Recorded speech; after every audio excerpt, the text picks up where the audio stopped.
Hey, welcome to another. My voice was good, and now it's not. I'm going to get it worked out. Welcome to another episode of the Amateur Hour. Myself, Zach Mashburn, along with my co-host Taylor Painter, and our IT guy, Brian Hedge, on the ones and twos over there.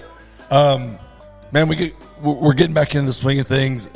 Although my voice is not cooperating, we got a good one tonight. Yeah. Super excited. Actually, today you can see in the illustrious background. But we got a really good one. I'm excited to do it, and been trying to. That's the problem with podcast too. Is a lot of these we've been trying to get them together, and it's just time. You know, these people are busy, so we're finally it's coming together, and we're going to try to keep doing these and pumping them out every week, so that. You know, I'm going to hold short of saying our fans, but you know, people got something to listen to and can stay tuned in. So, yeah. What do you think about it? I like it. We are in the swing of amateur motocross right now, right? Everybody's getting ready for spring nationals. Training facilities are probably all filling up at the moment, and you know everybody's pushing right now. And for us, it's been a lot of good days. Yeah. Then the weather's so nice when it's not raining. It's been wet in Texas, but we have so many options of different areas to ride that we've been able to stay on track quite a bit. We haven't missed any days, so that's been really nice for us. And I know there's all places all around the country doing the same thing we are. Well, if we get one rain out day, then it's backed up by 4 unbelievable days, right? Because of the rain. So it's like, you know, there's a give and take, and we have a track around here. If most of the time that one rain out day, we can probably go down the road to that track and hit the sand track for a bit, you know, and then the next 3 days or 4 days at our place would just be insane. Right now we can go hit the turf track. Yeah, I got to check that out yesterday. Yeah, that's a new find. That's pretty cool. I've been seeing it. And I know most everybody has, but videos of this turf track all over the internet. Sorry. I'm going to try not to have those outbursts. All over the internet. And then a kid that's here training with us, I saw a video of him riding it, and I'm like, wait, what? Like, how far did y'all have to go to ride this? And he goes, dude, it's like 14 miles. Yeah, 14 miles. I'm like, no way.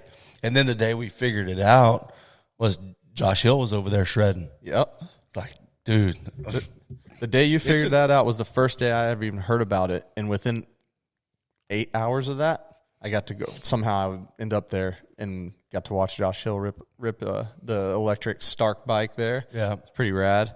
It's a super cool thing. Like I mean, that's what I told the guy today. It's hard to even idea. Explain how cool it is. Like, you would think it's slippery, and there's a ton of traction. Right. They're just cutting inside and like on the gas, full traction, and like his bike was lasted for like 3 hours or something. I don't know how many actually, like how many minutes it was ride time, but for 3 hours that day he rode a lot, and it was still going. Running. Yeah. Well, what do you say? What do you say we get this guest on? Let's get this guest rolling. All right, I'm going to make this call.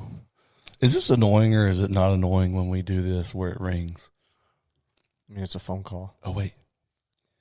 All right, now we're good. Hello. Bobby.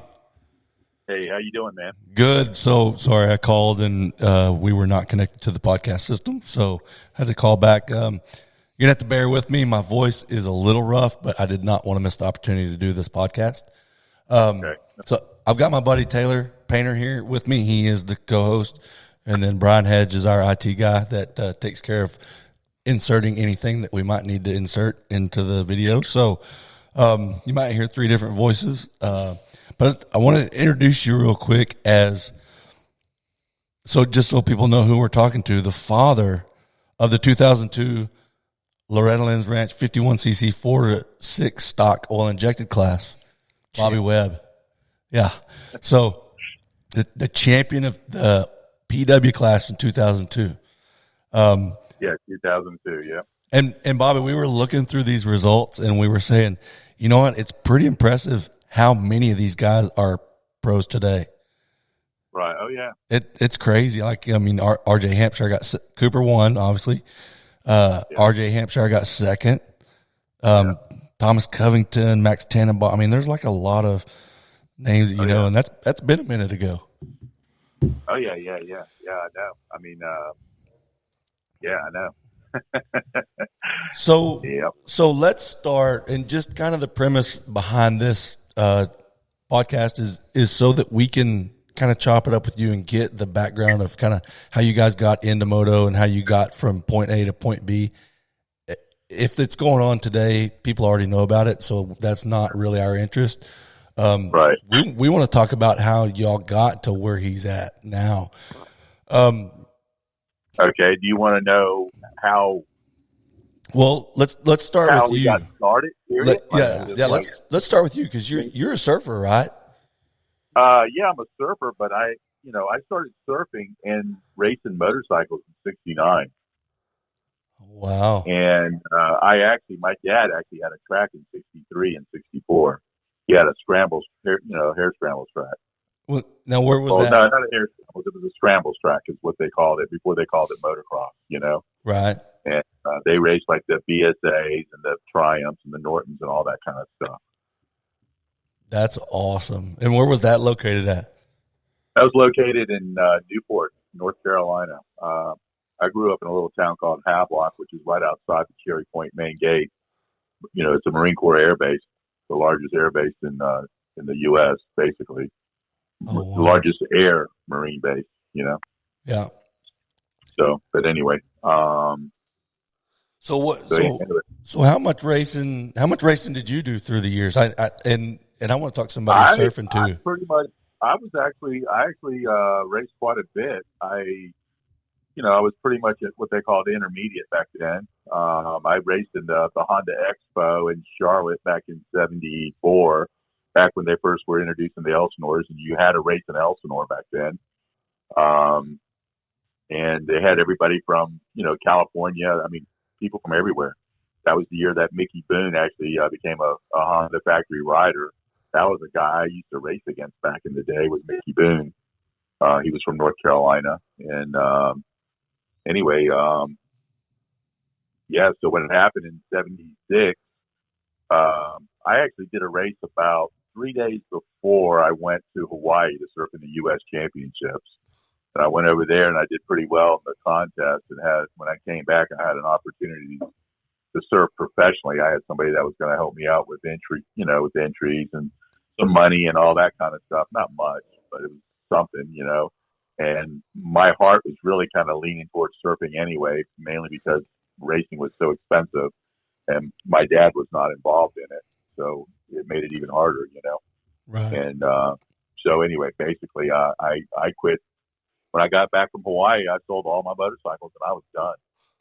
And basically, I didn't race or ride for like 24 years, I think it was, something like that. And then I ended up basically around 90, had a friend of mine who I used to race with, but we didn't really know each other. And we kind of put it together because he got involved with surfing. And we became really good friends with surfing because he owned a body shop, and we actually did a couple surf trips together and stuff. And he was good buddies with a guy named Charlie Keller, who was one of the head guys at Honda. He would get us tickets to the Supercross races. And so basically from about 90 on, we were going to the Supercross races. And anyway, he kept trying to get me back on a bike, and I would not do it because I told him I had to go to work on Monday. And then finally around 2000, that's when I started gaining my weight, and I needed something else besides surfing. And so I had gotten, Santa Claus brought Cooper a PlayStation game, and one of the games was Pro Circuit Motocross, and basically I got addicted to the game so bad that I would come home from work during lunch and play the game. That's how bad it was. Oh, wow. And so I decided to go get a bike and to help me lose, trying to keep the weight off me. And there was a track about an eighth of a mile behind my surf shop that a friend of mine had. That was his kid rode a little bit. And so I started riding back there, and and basically, I gave Cooper a ride on the motorcycle when I first got it, and he thought it was the coolest thing in the world, asking me that he wanted his own motorcycle, and there was no way I was going to do that. He was 4 years old at the time and super little, So are we recording right now? Yes, we are. I'm sorry. Okay. No, So we're basically, good. From there, what happened is that he kept, bugging me, and anytime that I was on the motorcycle, he would have to be on the motorcycle. So I wasn't really having a lot of fun because he didn't have any gear. He's 4 years old. He's sitting on the front of the bike, and I can't jump jumps. I can't do anything. And so I would start sneaking off and going riding without him. And then I'd come home and feel guilty about it. And so he just kept bugging me. Finally, I told him, I said, "Tell you what, Cooper," I said, "when you learn how to ride your bicycle without the training wheels, I'll buy you a motorcycle." And so anyway, he went home that day, him and his mom, and she took the training wheels off. And my wife's calling me 2 hours later saying, "Hey, you gotta come and see this. You're not going to believe it, And you got to understand, we had a half pipe in our backyard, like a 4-foot half pipe that he skated all the time. He actually was a really good skater.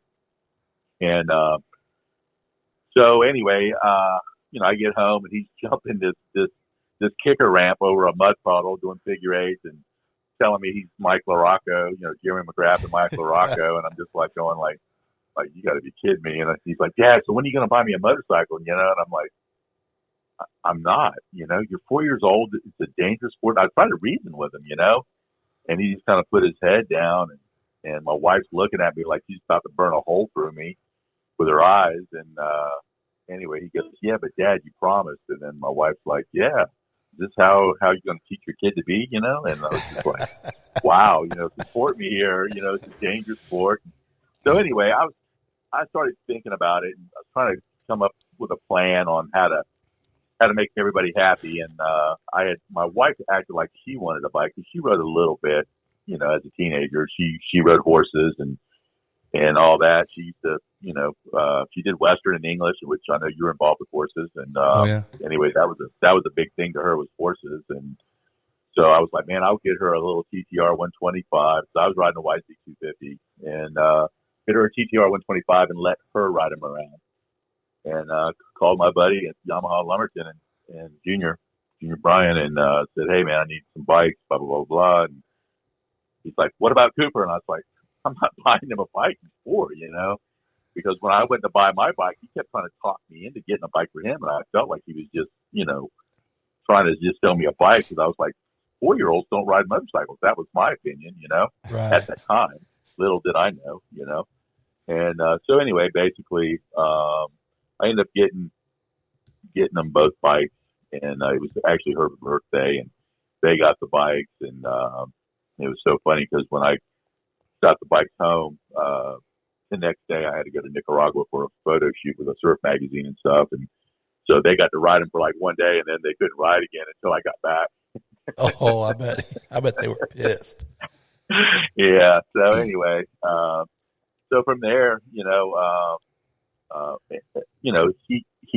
I had, raced a little bit by then, and he kind of wanted to start racing, and she wanted to start racing, and I was just like, oh my gosh, and so basically, all of us ended up started racing, and Cooper started when he was 4. I think he raced like maybe 2 races as a 4-year-old, and then we became an AMA member. It was like New Year's Day in 2001, I think it was. And so anyway, we all became AMA members then, and we kind of, would race, not a lot, but just a little. And then we ended up doing an arena cross race later on, and mainly because we were going to church every Sunday, and races were always on Sunday, so that kind of got in the way a little bit. And so we ended up going to an arena cross race that was on a Friday night, and Cooper did really well there. And that was the first time he ever raced his little Fellini. And again, Junior Bryant was like, "Hey man, you guys going to Buzz Creek for the area qualifier, Loretta Lynn's?" And I was like, "What's that?" I didn't have a clue, And so he starts telling me all about it. And, Trent, my wife, was all hyped up, from the arena cross thing. And so she's like, yeah, let's go. So we just jumped in the van that night and drove to Bud Street. And next morning we're doing a Loretta Lynn qualifier, And so what year was that you did your that first? Was 2001. And, he really hadn't been riding that much. In fact, I was surprised that night at the arena cross that he actually rode the Pellini, because he had never ridden the Pellini on a track. We only rode it out in the field because he was scared to death of it, But when he got there, he saw all the kids that he raced against. It was after Christmas, and they were all on the faster 50s, and he was still on a PW, so I think he kind of felt like he needed to be on the faster 50, So he decided he wanted to race that thing, and so anyway, basically, we ended up not qualifying that year. We were actually first alternate. And I didn't realize you could go to other area qualifiers. I didn't know all that. So, go spend that money. Go to 4 or 5. Yeah, well, I had no idea. So we just went to one regional, and we ended up being the first alternate. And so I just decided. I said, hey, we're going to go there and at least do. I found out that he can do the practice and stuff, but the only way he was going to get in is if somebody got hurt, and or didn't show up. And we ended up going, and he practiced and everything. And it was funny because a lot of the dads were kind of like, "Did he get in? Did he get in?" They were worried about it because he was starting to get, develop. And anyway, we didn't get in, and I just remember we're watching the last PW class, and I got him on my shoulders. I used to carry him around on my shoulders everywhere because he was just so little. And he told me, he said, Dad, he goes, next year I'm going to qualify for this race and I'm going to win it. And I was like, yeah, okay, buddy, and I'll be dang, man. From that day on, it was like game on. He was going to win whatever he raced. And we came back that following year and he won. Well, and I like to start off with, I wanted to start off with the PW class because I don't know if you remember this or not, but when we raced, when my youngest son raced the PW class, or maybe as my oldest, one of my boys raced it. Actually Bobby Perry connected me to you to kind of figure out what to do, how to make the bike run better and all that. Well, I had a lot of people come to me for that. Yeah, a lot of people. Well, I would imagine so. Yeah, the Master Pools did too. They came to me, wanting to know, and it was so funny because I remember Frank Politelli. He was the one that called me, and he was going, "Hey, so what did you guys do?" Blah blah blah blah. And I said, "Well, the biggest thing is the drive shaft. You have to basically take the drive shaft apart and put a new steel in it and red Loctite it, because as long as that shaft is perfectly straight, there's no binding to it. That's how you get the max horsepower out of it. And that's a big deal. If that thing has a little bit of a wind, that means it's binding. And it was real easy to get them to bind, especially if the kids jumped them, and Cooper would jump his all day long. I mean, he rode the piss out of that thing, And basically and then the other thing we did, we actually ran the twin area air filter, and then we ran no toil.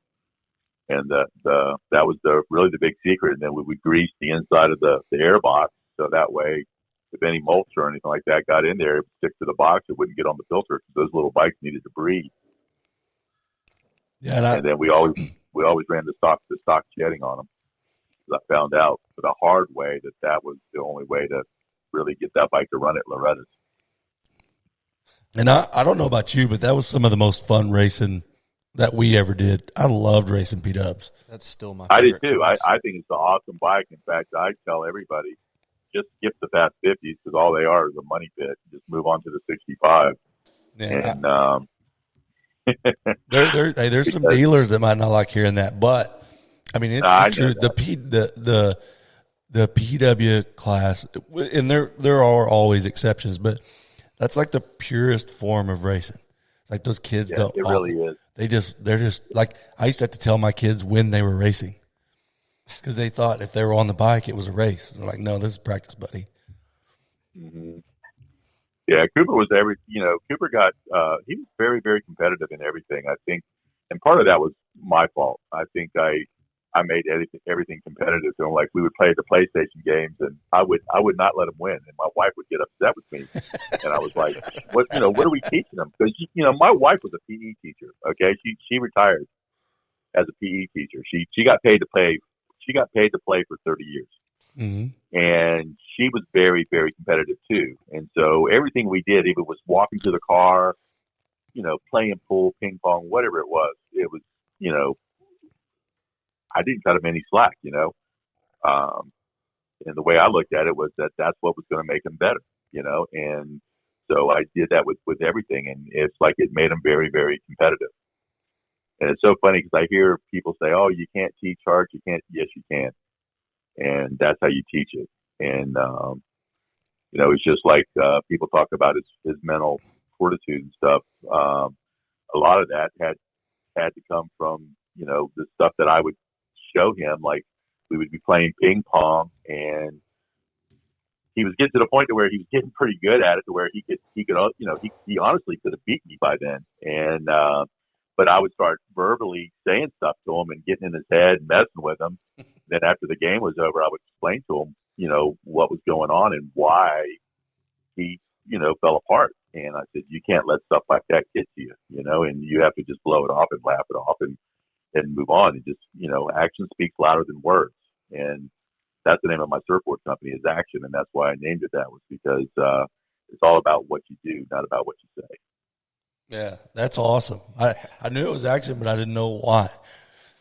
Yeah. And I guess we should clarify that. You're still today, you shape surfboards. You shape them for other shops?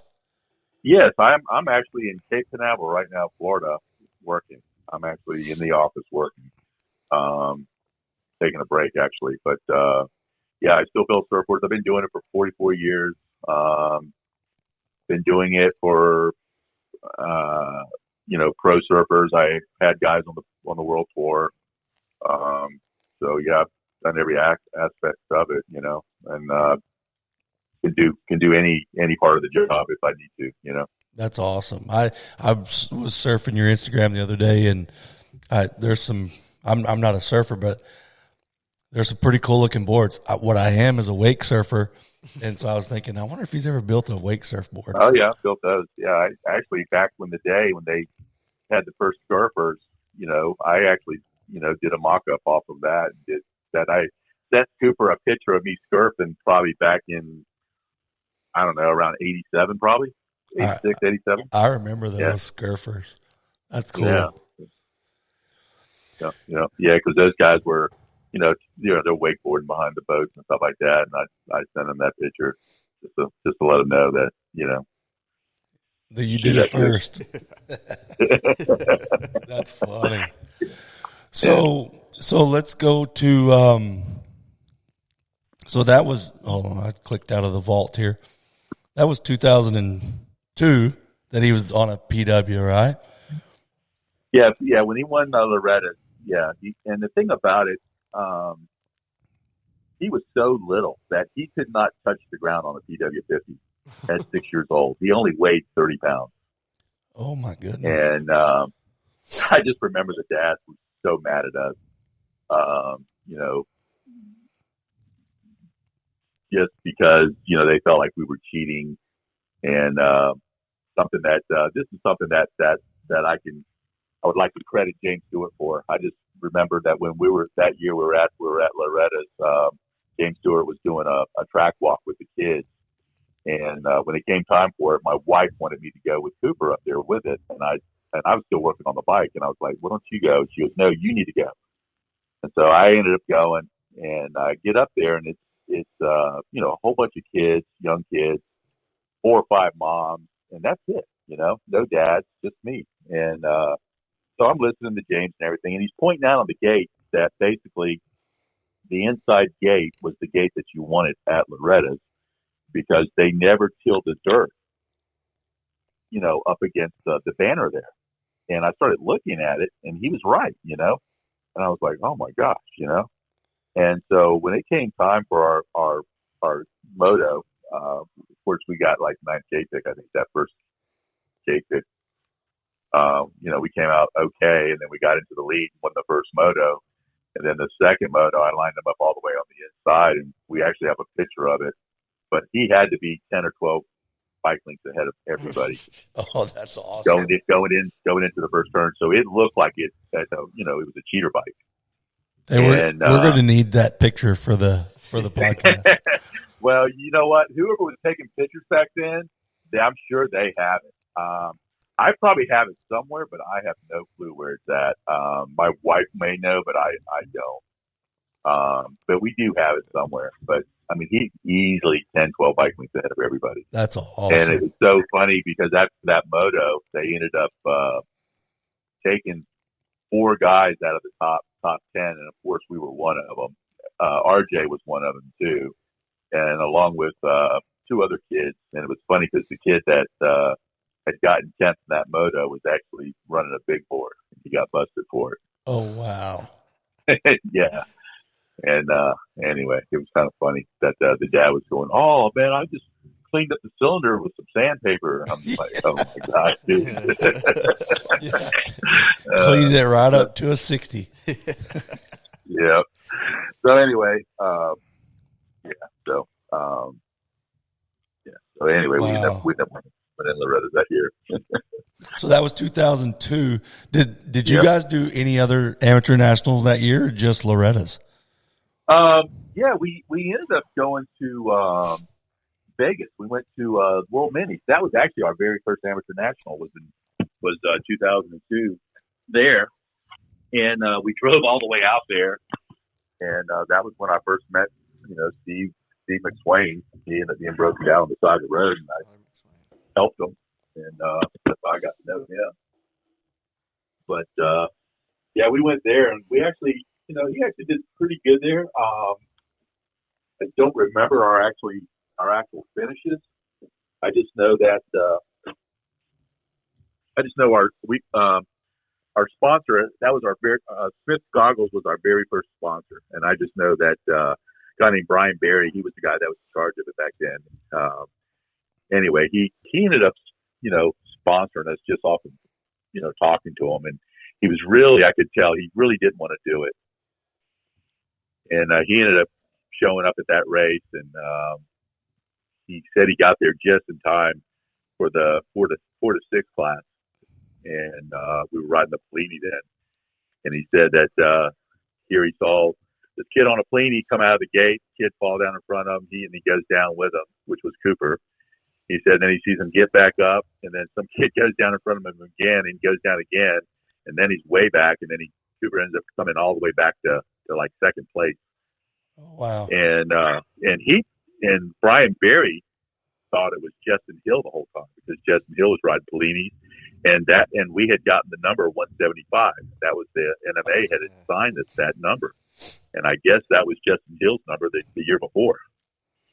And it just so happened we were riding the same gear, the same goggles, the same everything, riding the same style of bike, and so the second moto, not the second moto, but they had them in divisions. So it was the second division.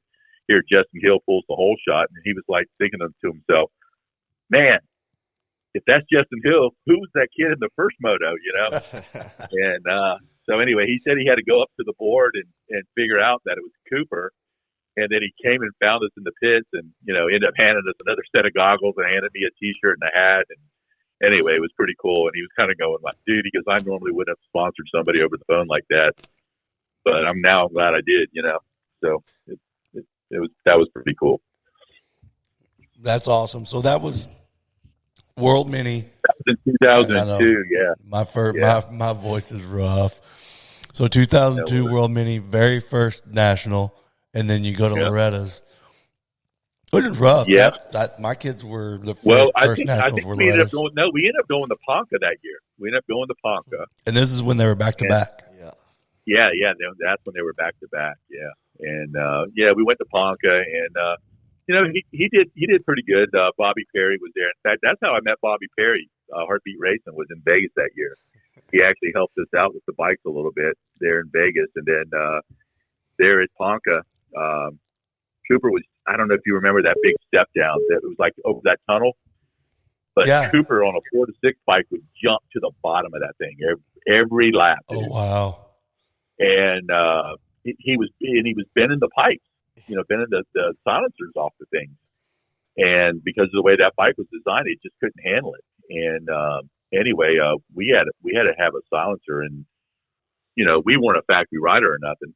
And so anyway, Bellini wouldn't give it to us. They wouldn't let us buy one because they only had one left, and they claimed they wanted wanted to keep it for their factory guys. And I remember Bobby Perry walked over there and snatched it off the bike and told those guys, "Here, you got a kid over here that's beating all your factory riders, and you're worried about them and not him," And so anyway, Bobby grabbed that thing and told him to put it on his bill. And he came over there and put it on our bike, so that way we could race, And That's awesome. Yeah, it was pretty crazy. Actually, I was just like scared to death, going, "Oh my gosh, man, who is this guy? He's going to get me in. These guys are going to hate me. Well, and he looks a little suspect too, if we're being honest. Who, Bobby? Yeah. Oh yeah. Yeah. Well, back then, it was funny though. He was just gun ho, what I mean? And he was awesome, dude. He was awesome. He actually ended up building us our very first Mod 65, and it wasn't some major rocket ship, but it actually ran really good. And I just remember a couple of the dads after we had won Oak Hill coming to me going, "Man, who built your bike? Who built your bike?" And I was like, "Heartbeat Racing," That's awesome. That's a great story. Oh, Bobby. Stephenville, Texas. Yeah. Well, so that's all in 2002, correct? Yeah. This is in 2002, and then 2003 we actually started riding the 65, ATM 65s, and then we were riding Bellini 7 to 8 bikes, and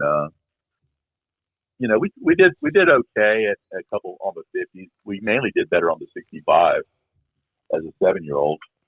I think we won Branson in one of the classes that year, and then I can't remember what else we did. I mean, well, tell me, did you love that race? I loved that race. Yeah, Branson was awesome. I didn't like the NMA, to be honest with you. I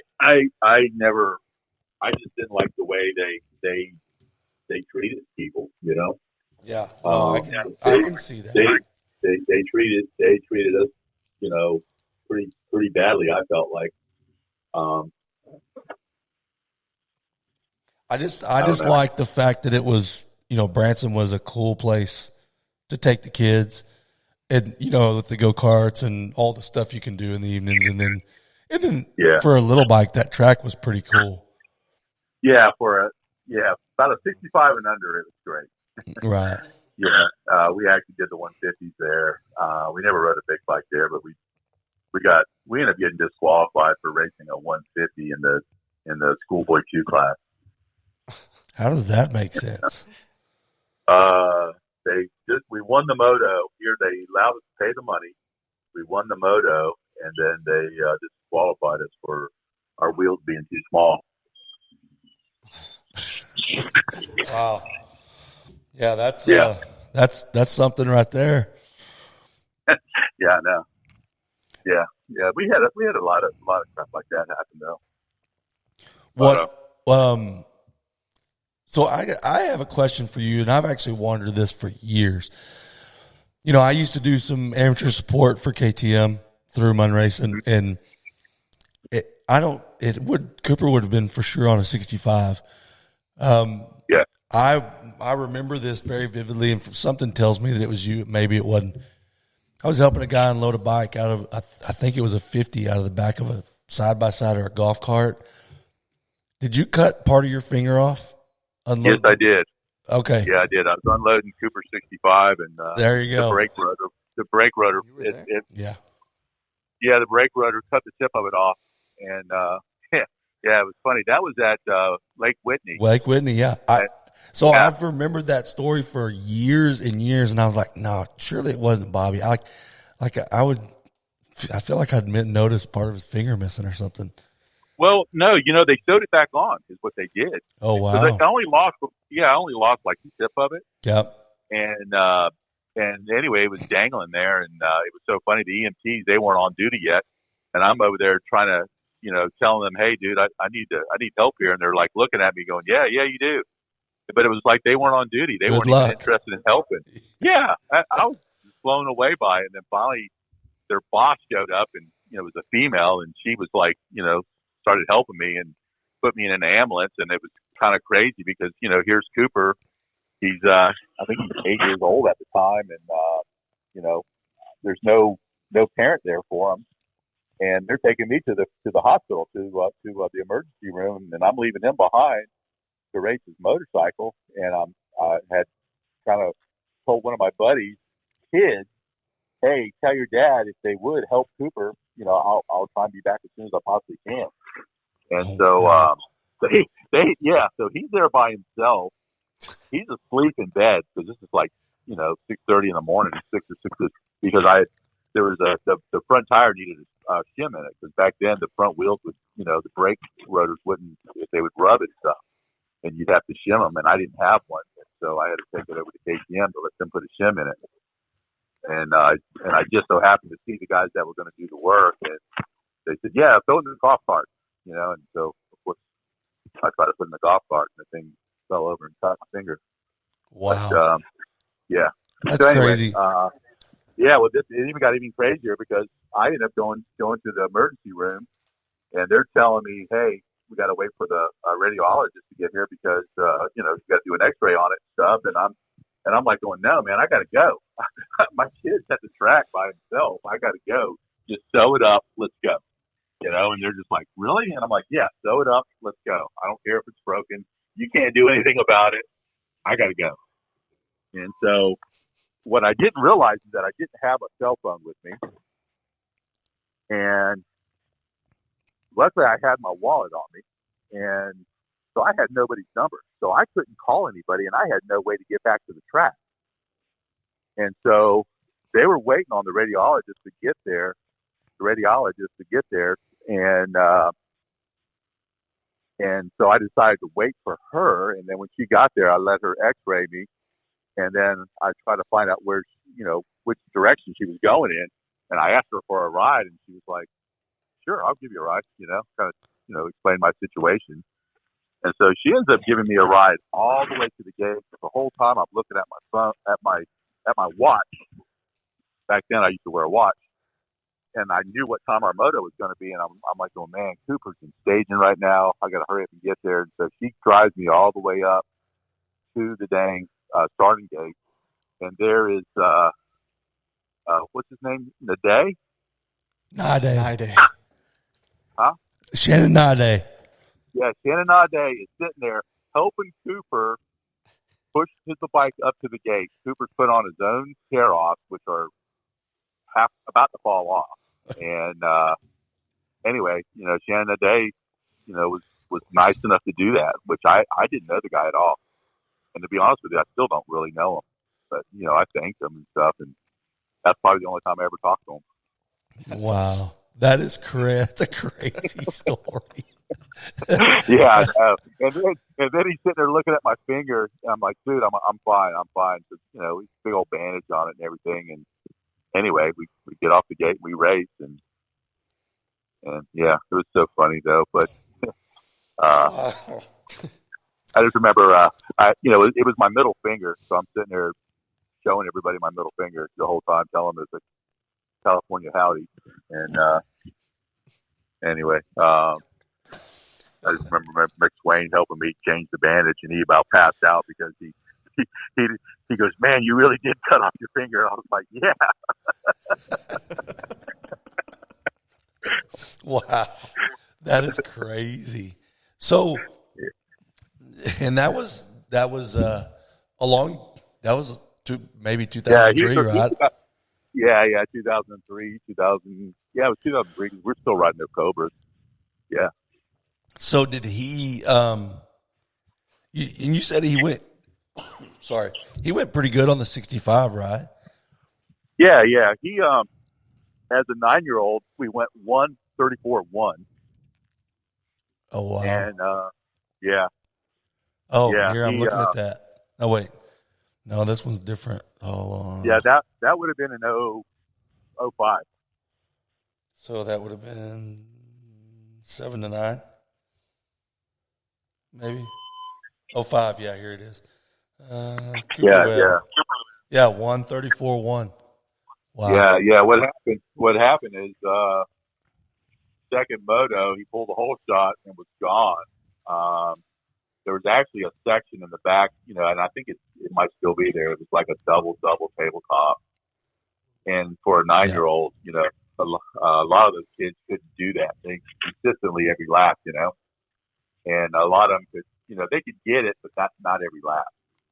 And Cooper could do it pretty much every lap, and so we ended up winning the first moto pretty easily. And then the second moto, he was in the lead, and about 2/3 into the first lap, the bike cut out. And it cut out in a place where I could not see him. It's probably the only place on the whole track I couldn't see. And, of course, I can't see it. And anyway, about 100 yards before he was about to get lapped, he got the bike going again. And the bike was just running like total crap. And he comes around about 3 or 4 laps, and still he hasn't gotten lapped yet, but he's staying ahead of everybody. And the bike's just running like crap. And then finally he pulls into the mechanics area, and he's like, "Dad, my bike," And I'm like, going, "I don't know what's wrong with it. You just got to go," So he gets back out there. He never got lapped, but we end up getting 34th. And one of the dads was telling me that over there in that section, the kids, that double tabletop thing, they said he would come up to that jump, and the bike's just running like total crap. And the reason why it's running like total crap is because the choke's on. Oh, and what had happened is the gas cap vapor locked, and so he thought he forgot to turn that I forgot to turn the gas on. So he checked that, and it was on. So then he thought maybe it was flooded. So he turned the choke on because he knew to turn the choke on. And anyway, it wouldn't start. And finally, a flagger came over there, and he told him that he thought it ran out of gas. And so the guy checked it, and it unvapor locked itself. And the guy just kind of put the gas cap back on lightly. And Cooper, took off, but he never turned the choke off. Oh, wow. The whole time he was riding the moto with the choke on. And I didn't know. And anyway, my buddy was telling me that he would jump those jumps. He said the bike would cut off, and that Cooper would land and bump start the bike and then just hit the next one. Oh, he didn't care. He didn't care. That's crazy. And he said, and this is one of my buddies that his kids were riding 50s at the time, and he said, "Dude, that was like one of the most amazing things I ever saw. Seeing this kid do that, and hear these other kids, half the kids aren't even jumping it, And so anyway, he got so mad that he said that the third moto that he was going to lap every one of them. And he actually went out there and lapped up to 7th place. I think he beat second place by a minute and 34 seconds. Holy cow. And correct me if I'm wrong, but I think you guys had some KTM support along about that time, right? Yeah, never did. Oh, wow. Yeah. No, that year there, let me take that back. That year there, we did get support. And the way we got our support was Cooper had always had used 65s because I couldn't afford to buy new ones. And 2 weeks before Loretta's, KTM called Triangle Cycles, who was our sponsor at the time, and said, "Hey, we'd like to help out Cooper Webb, blah, blah, blah, blah, blah." And I think they gave us a bike at half of, dealer cost. And my dealer called me and said, "Hey, are you interested?" I said, "Heck yeah, but I didn't have the money. So I had to trade in one of my bikes. And the craziest thing is one of the bikes we had bought, it had yellow plastic on it. And the reason why it was yellow was because it was painted yellow. And it was from the dad that owned the bike, prior to us, he had painted it yellow, and so I ended up having to take the old yellow plastic and giving them my brand new plastic. Oh, and that was no. the only way the guy would do the trade, you know? And my dealer. So anyway, I ended up doing that, and if we would have not ridden that new bike at Loretta's that year, we would have won Loretta. Oh, really? Yeah, because I didn't know the gas caps would vapor lock. I just know that what I found out when I went into KTM to figure out why this gas cap vapor lock. What do we do? Barry Higgins was going off, cussing. I mean, you would have thought it was his kid. So pissed off at KTM because it had been a problem for so long and they still haven't fixed the problem. But yet, if you were to get a gas cap from KTM, the gas cap that they supply is a Kirby's gas cap, and that was the fix. Because they had that little bearing in it, that little BB, and all the gas caps I had on my used bikes had all been drilled out. But I never noticed that because I'd never had a new one before, so I didn't know any better. You know what I'm saying? Oh, I gotcha. Yeah, I didn't know. I had no clue. Well, I had no clue. So and then I just remember, that remained a problem for a while because I remember we used to have to take our gas caps apart and pull the bearing out. Yep. Because if we didn't, then they would same thing. They would vapor lock, and you'd never know what happened. Yeah. Well, see, I didn't know anything about it, and that's what ended up causing us not to win that year. And it was so funny because the Moto after us was like a 10 to 11-year-old class, and here comes two kids, same problem, And I just remember Barry Higgins just going off, cussing. I mean, I can't believe the guy didn't get fired because he was just ranting and raving the whole time. Well, I think didn't he race with John Penton? He'd be pretty connected over there. I guess I don't know, man. I don't know his history. I just will never remember, never forget his name just because of that day on how he just went off. Man. He just went off. Oh, so that was his 7 to 9 years. So after that, yeah, and after that race, and actually after that race. That's when Red Bull actually started sponsoring us. It was after that race. I guess a guy named Dane Herron was in charge of that, and they were just, what Red Bull was doing. Dane Herron was a freestyle guy, and he was the guy that was in charge of getting amateur guys, and they hadn't done anything yet. And the first two guys they ever did was Barsha and Cooper. And so what they did, they gave us, they called it a scholarship to go to Millsap's training facility. And so after that, Loretta's, they informed us like that October, I think it was, that, we were going to get this free membership to go there. But I wasn't willing to take Cooper out of school to do all that. And Millsap was like 11 hours away from us. And, I had my own business. My wife was teaching school. And so, we honestly just couldn't do it. So basically we would, we'd go there whenever we could, but I think we went there a total of 6 days that first year. Well, and I'm glad you brought this up because this is one of the main reasons that I was super excited. Obviously Cooper's an animal and one of the grittiest riders there is out there, but like how he got there is so much different than the majority of the others. That's one of the reasons why main reasons why I was so interested in doing this, because we hadn't talked about it yet, but he never homeschooled, right? No, he never homeschooled, but I was a big believer in technique. I played all kinds of sports. My dad was a coach. And it was always about technique, batting the ball, pitching the ball, throwing the football. It was all about technique. It was all about, your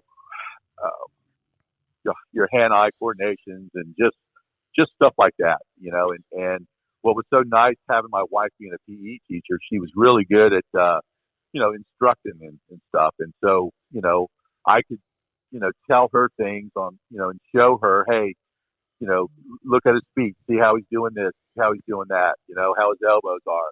And that was something that we did at a very, very young age. We would watch a lot of Travis Pastrana videos. And to be honest with you, what was so nice about Cooper was he listened. And if I told him to do something, he would do it. And usually he was able to do it, I never really had to tell him to stand. At the very beginning I did, but, within a day or two, he would stand. He knew to stand, He knew to put his leg out. He knew to keep his elbows up. He knew, how to turn his head. And we practiced all that stuff. We would actually go out in front of my shop, because we actually had this little PW track set up beside my shop. And that was something that I didn't realize it at the time. It started off, I just took 2 center blocks and threw some dirt on top of it. And that was like a little jump, and, I had a concrete plant behind me. So, those guys would come over there and bring me dirt sometimes. And then I had a guy that sold field dirt in the back behind me, the guy that had that track. And, he would actually I would buy dirt from him, and we slowly but surely kind of built a little track right there. And when I say little, it's probably sat on a quarter of an acre. It was small, but I utilized that the best I could, And anyway, there was actually a turn in it that was just like the first, the first turn at Loretta. The way you zig and zag through those trees back in the day.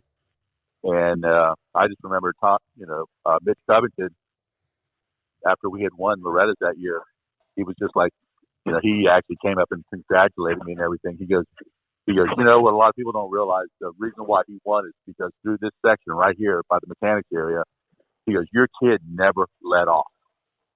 And what it was just like his practice track. And I didn't realize it at the time until, looking back at it, but it was just like that track.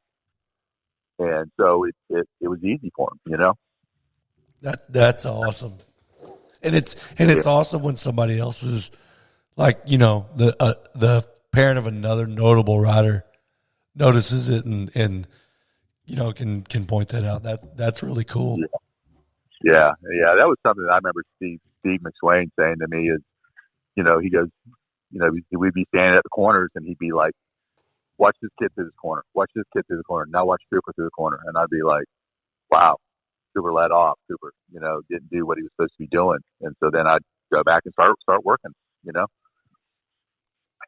But anyway, yeah, we just sit there and practice corners and we practice our front brake. That was one thing I can remember us doing something with Cobra.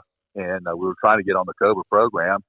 And we were still riding Pellini's, and our sponsor at the time, Kincaid Racing, Ron Kincaid, we're at Pleasure Valley at Cernic's place. And this is when I think, what's the new guy that owns Cobra now? Sean. Hubert? Sean Hilbert. Sean. Yeah, Sean. And anyway, he was getting ready to buy from Budd, and I didn't realize it at the time what was going on. But anyway, I just remember his helper noticing how Cooper would come down the hill, and he was actually using the front brake, and the rest of the kids weren't. And he was the only one using the front brake back then. And that was the other thing I did too, is on the PW, it had handbrakes. And the reason why we rode the 4-6 Pellini was because it had handbrakes. You could run a foot brake or a handbrake. And so I felt like it was less confusing for him to go from one bike to the other. And I think that's what helped him, develop too. And plus when we went to the clutch on the 65, it came natural to him. It was real easy for him because he was used to using that hand, And flowing on a P-dub and Pellini's, not having to use that clutch so much. Yeah. So I always kid Keir Sexton about this too, because Chase rode Pellini's. But is that the main reason why y'all rode them, is because of the handbrake? No, the main reason was because I couldn't find Cobra on the internet. Oh, yeah. Well, there you go. Yeah. And I had, we had gone to the races and I had seen a couple, Noel Hall, his kid was riding them at the time, and so anyway, I'd seen the Pellinis, and I remember there was this other kid that rode them too, and so I was like, they look fast too. Noel Hall's kid was pretty fast. Was the Metric Kit a bike when y'all were on 50s? Was that around? No, it was Cobra. Just Cobra and Pellini. Yeah, it was Cobra and Pellini, really, to be honest with you. Oh, because Bubb, once he sold Cobra, he went and made Metric Kit, right? Yeah. Okay. That was after y'all. So. Yep, that was after y'all. Yeah, got off. I don't know. I didn't keep up with all of that stuff. Once we got it out of the 50s, I was happy, man. I hated that. I hated it. So. That was an a perimeter aluminum frame bike that Bud, I don't think he made it. Like, he was importing them to compete against Cobra, but they only lasted a short time, like maybe 2 years. Yeah. He got a bunch of fast kids at Loretta's one year, and all the bikes broke, and then they didn't ride them again. Yeah. We actually tried to ride a LEM 65. There was a guy in North Carolina that was trying to do them, and it wasn't all that great of a bike. We never did race it or nothing, but we tried it. But with KTM, we never got any support. That was the only time we ever got any support, and the only reason why we got that support was because of Carol Stacy. She was good friends with the people there at KTM, and she had come to our shop. Her brother actually lived there, and that's how we ended up getting hooked up with Kenda tires. Was because of her brother watching Cooper on a PW50 after we won Loretta's. He came in and congratulated us about a month later and introduced himself, and ended up his name was John Horkey, and it ended up his dad was helped founded the AMA. He was actually the competition director for 25 years. Oh wow! Yeah, and I thought the guy was full of crap, to be honest with you, at first. And then ended up, he was telling me, he goes, "Oh yeah, my brother-in-law, he's Frank Stacy," which I used to ride Makos back in the day, so I knew who Frank Stacy was. And anyway, he goes, he's working for this company called Kenda Tires. He's the one that helped develop that Pirelli tire, the Scorpion tire, the sand tire. And he's telling me that he helped Dunlop with the Ricky Carmichael one and blah blah blah blah blah. He's telling me all this stuff. I'm like going, yeah, okay. And then sure enough, man, about 2 weeks later, these tires showed up. And I was a Parts Unlimited dealer. In my surf shop, I actually sold motorcycle parts. Once Cooper started riding, I had no way of getting motorcycle parts because the dealerships around my area were horrible. They didn't carry gear. I couldn't even buy filter oil. It was so bad. So I started carrying, motorcycle parts. And I was a Parts Unlimited dealer and stuff. And so anyway, ended up we went to the Minios that year, and I think I was running Bridgestones on the Supercross track and Dunlops on the motocross track. And we went back for a winter AM race, and our knobbies were all chewed off the tires, off the Dunlops, and we really needed the tires. I didn't have the money to buy tires, so I ended up sticking the Kenda tires on there. And this is when they had just come out with the Millville. They were actually, basically test tires is what they were, which I didn't know that at the time. And we ended up putting them on the bike, and I didn't tell Cooper anything. And he went out there, pulled the whole shot, led the race as a 7-year-old, led the race, the whole moto, and beating the kids that just won the Minios on the 65s, And anyway, he ended up getting second that moto and came in saying, "Hey man, I love these tires." Da da da da da. He goes, "They hooked up so good." And so anyway, I ended up talking to Frank Stacy, and we ended up doing some tire testing for him. And then about 6 months later, he asked us if we'd be interested in a sponsorship, and I was like, "Yeah, sure." And anyway, that's how it all started. And a guy named John Leal, which is JH's dad, ended up picking us up with Kenda and helping us out. And it was so funny because I'd go to the big amateur nationals, and guys like Marshall and Brian Fleck and them would be there, and they're Dunlop guys, and they're sitting there changing the Kendas out for me. And the only reason why they were doing it was because of Frank Stacy, because Frank Stacy's the one that got them their jobs back in the day, and they were good buddies with them. And I guess Frank called them and said, "Hey, take care of us," and those guys would. Wow. That was pretty cool. So JH's dad, is he still with Kenda? I don't know. I mean, that's been some years ago, but I mean, that's yeah. I have no idea, man. I'll be honest with you, I think he's retired. Well, I always wondered what the connect, like where. I always wondered where JH came from, like what. Yeah, well, JH ended up taking his dad's place there, and I can't remember who it was that he worked for. It was like a big parts company, and they, Kenda was a part of the program, and but to go back when Cooper was 7 years old, we were actually at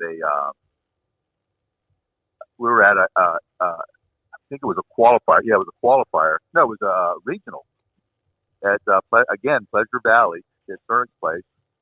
And there were some people. We were waiting for our second moto. We were in staging. It was a mud race, and there was these people. There was a guy and a girl with a camera, and they were filming, and they were interviewing different people.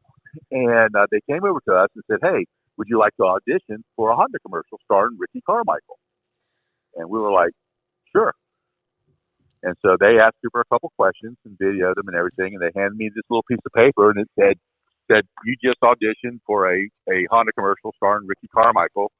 If you are selected, you will be phone called to come to a second audition." And I was like, "Oh, okay. Well, they must have interviewed at least 100 people out there, at least." And so I put that little piece of paper in my pocket. We raced. We didn't qualify. And anyway, we're driving home, and when I'm at the gas station getting gas for the RV and stuff, I pulled out the little piece of paper. And I was like, "Oh, yeah." So I handed it to my wife, and she was like, "What's this?" And I said, "Oh, I just kind of told her. So no big deal, And she goes, she was like going, "Yes, this is a big deal." And I was like, what are the chances of us getting selected, So anyway, a week goes by. We ended up having to go to another regional. I think we went to Tennessee, somewhere in Tennessee, way far away, 16 hours or something. And we get a phone call. There's a message on our machine saying that we've been selected for a second audition, and we have to go to West Virginia to do a second audition, and that we have to bring our motorcycle. And I'm just like, I'm not driving to West Virginia. We got to leave it's like 2 days later. We just got home. I got to work. And my wife's like, I'm taking him. I'm going, So I ended up loading his little Fellini in the back of her little Passport. And she drove, I think it was an 8-hour drive there. They had to be there by 4 o'clock because the audition was at 4. I think she got there at 3:30. And they did the audition. It took about an hour. And then she was driving. Then she drove back. And on the way home, she's telling me, "I think we got the job. I think we got the job." And I was like, "What makes you think you got the job?" I said, "How many people were there?" She said, "There was like 170. Oh, and wow. I said, "And you think we got the job, And she goes, "Yeah, but you don't understand. Everybody they were like actors and actresses. Most of them had just started riding 2 weeks ago. They didn't really know what they were doing. And with Cooper, they were like all excited about it because he could do everything, and he was able to talk and do what he needed to do, And then sure enough, 2 days later, they called us, and we got the job, and we're going to do this commercial, and they're going to, pay us like $500 a day, and I'm all excited because it's going to be a 3-day gig. And I'm like, $1,500. Oh yeah, we need the money bad. And and so anyway, I was all excited about that. And then they said, and residuals. And I was like, residuals, okay, but what's that going to be? A couple $100, And so again, I didn't go. I sent my wife with them because I needed to work.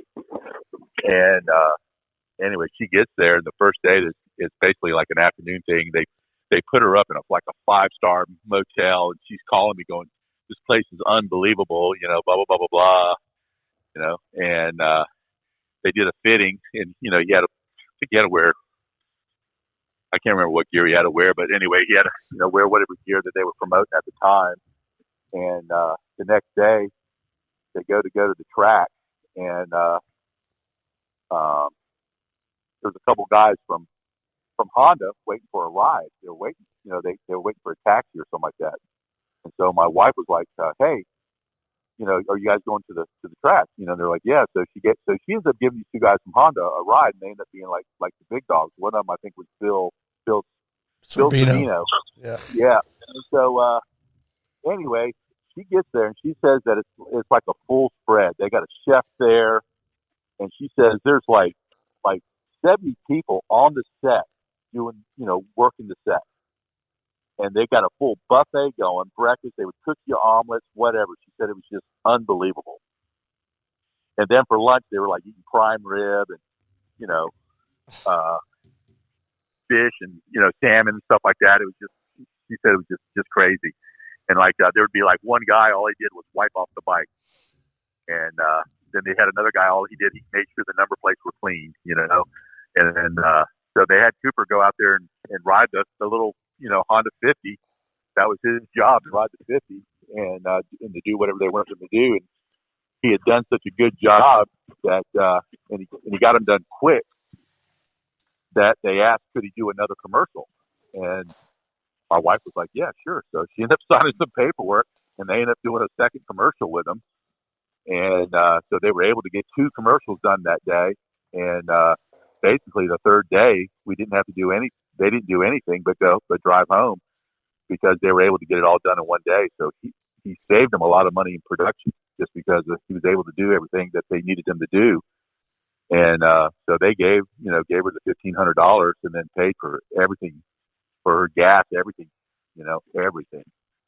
And the next thing I know, the commercial comes out, and checks start showing up in the mail. And what it is these TV stations they send money directly to you. And it's some kind of a group that they just basically start sending these checks out to you. And I think Cooper ended up getting about, around $17,000 that first, for like the 3-month period there, till that year was over. And then that second commercial came out, and I think he was like another $18,000 that year. Then they ended up calling us saying, hey, we want to use them in a third commercial, take some of that footage, and they wanted to use it for the Super Bowl. And I think we ended up getting about another $9,000 out of that. But That's what kept the race. You know, we ended up putting half that money in for college, saving it for college, and then the other half, that's what allowed us to go racing. Don't think you're going to need that college money. Yeah, I know. But the funny thing is Bill Savino had told my wife and Cooper, you know, hey, dude, if you're riding like this, when it's time for you to get on the 80s, he goes, I'm going to hire you. And Cooper was like, yeah, okay, you know. And I'll be dang, when that time came, he did it. Well, so let's and talk about it as much as you want to, but let's talk about that, because my son was the same age as my youngest, was same age as Carson Mumford, and he went through that Honda 150 program, and I'm pretty good friends with Mumfords, and it was a struggle. Like that bike's horrible, man. Well, but they had an even way better bike, I think, than y'all had. Yeah. Our bike didn't have anything, man. You know, when it's so funny, because the guy, you know, I actually paid JGR to build our very first Honda, you know, 150 motor. Bobby Barr tried to build us one, but it really, you know, there was no parts out there to put on it. You know what I mean? They could do some boring, and not boring, but they could do some polishing and porting, and that was about it, you know? And you know, I think CP came out with a cam for it. And other than that, there really wasn't anything for it, you know? And I think the engine builder was able to get about, I don't know, a horse and a half out of it. And it ended up a guy named Don Lieb, who owned, you know, Rocket Exhaust. I know Don. Yeah, but I think he owned Big Gun exhaust originally and sold that. Then he started rocket exhaust. But Don Lee, he always liked us, and he was awesome. Well, Michael rode 150s also. Exactly, and his dad, developed a pipe for that thing, and basically, he wasn't in the pipe business at the time. He wasn't doing rocket exhaust yet. He was about to, but he couldn't do it at that time. And he told me, he said, "Hey, man, you need to tell Little D, you need to take that pipe, you need to take a 250 baffle and put a 250 baffle on it, open it up, and cut it short as you can possibly get it." And he goes, and you'll get some horsepower out of it. And so I ended up going to Little D and telling him, what needed to be done for the pipe. And he was like, he goes, "Now, how do you know this?" And I go, "Don Lee told me that." He goes, "Don Lee told you this?" He goes, I said, "Yeah." He goes, "Why would Don Lee tell you this?" And I said, "I guess because he likes us. He's always liked this." And he was like going, "Okay." So he does it. And we end up taking that pipe to JGR. And when they put that thing on the dyno, I think the one pipe put out 2.1 and the other one put out 2.2. And one was like an inch shorter than the other. And the shorter one was the better one.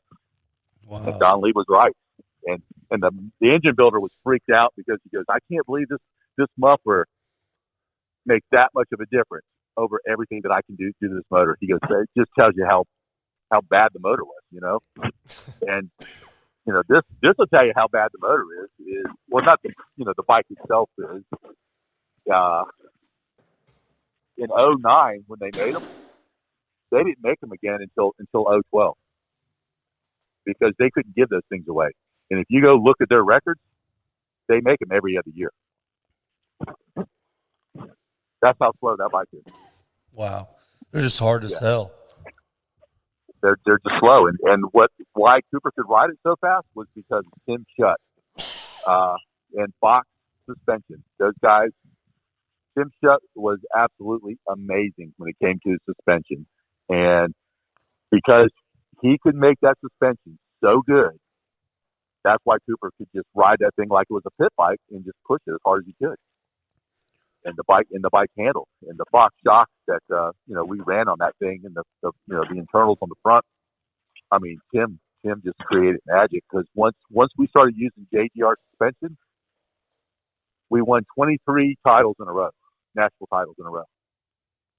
Wow. Well, so along those lines, whatever happened to Tim? I used to be pretty good buddies with him. Tim,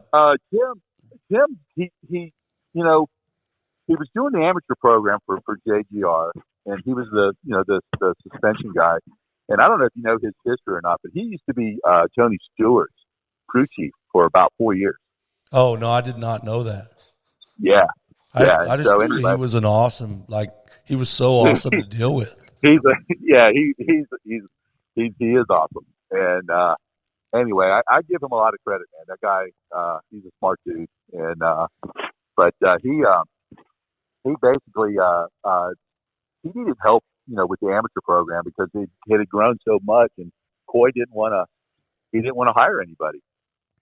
So Tim ended up taking a job to go fabricate, for some company. He started doing some fabrications, so I guess something with NASCAR or something.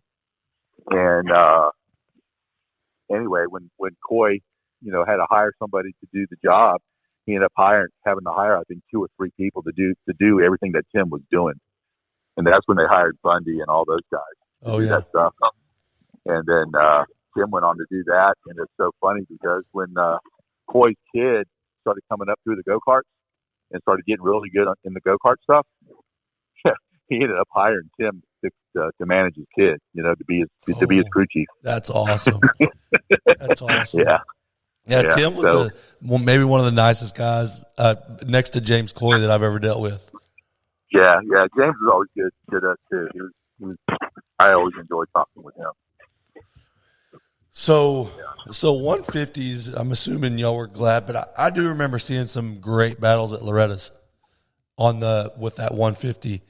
And I can't remember who. Maybe was it AC? AC. Yeah, I mean. Yeah. It would have been AC. It would have been Baker. It would have been Jordan Smith. Jace Owens, Dakota Alex, all those guys. And so like when y'all got off of that thing, were you pretty pumped or was Cooper pretty pumped? Because I'm assuming you didn't have to work on it a lot, right? At that point. By then I was able to get a mechanic, and I had a mechanic that would actually work on it. I really didn't know anything about the four strokes. As far as working on the motors, like adjusting valves or shimming, any of that kind of stuff, I didn't know how to do any of that kind of stuff. I probably could have learned how to have done it, but man, I had my business because, my business, I actually had a retail store. I had a surfboard factory. We manufactured surfboards, and we sold surfboards up and down the whole East Coast. I was dealing with 45 different surf shops. Oh wow! And yeah, I mean, I was going in every which direction. I never slept. In fact, it was pretty bad there for a while. I was probably sleeping 2 hours a day, and that was it. And I'd just be so grumpy all the time because I, never slept. Because we would have to drive. When we signed our deal with Honda, Honda had us racing every weekend. We had to race 52 races a year, plus the amateur nationals. And that was for us to make the contingency money to allow us to continue racing. And so basically, we would have some weekends. We would race Saturday and Sunday, and just to make the contingency money, so that way we could continue racing. So let me ask you this, because I helped when Jesse Nelson got his Honda deal. They called his dad Bob called me and said, "Hey, Honda said basically present us with what you want or what you need, and then we'll tell you if we agree to those terms or not." Mm-hmm. And I was like, "What? I never heard anything like that." So I called Tony Alessi, and Tony laid it out. He was like, "Here, this is our program, and it's basically worth $100,000 a rider, and they don't have to pay, like they don't pay more for amateur nationals. They pay the same for an amateur national win as they do for a local race win, but they're going to pay for them all." And right. So I laid that out for the Nelsons, and that's what they asked for, and that's what they got. Was it the same for y'all? Did you have to present them with what you wanted?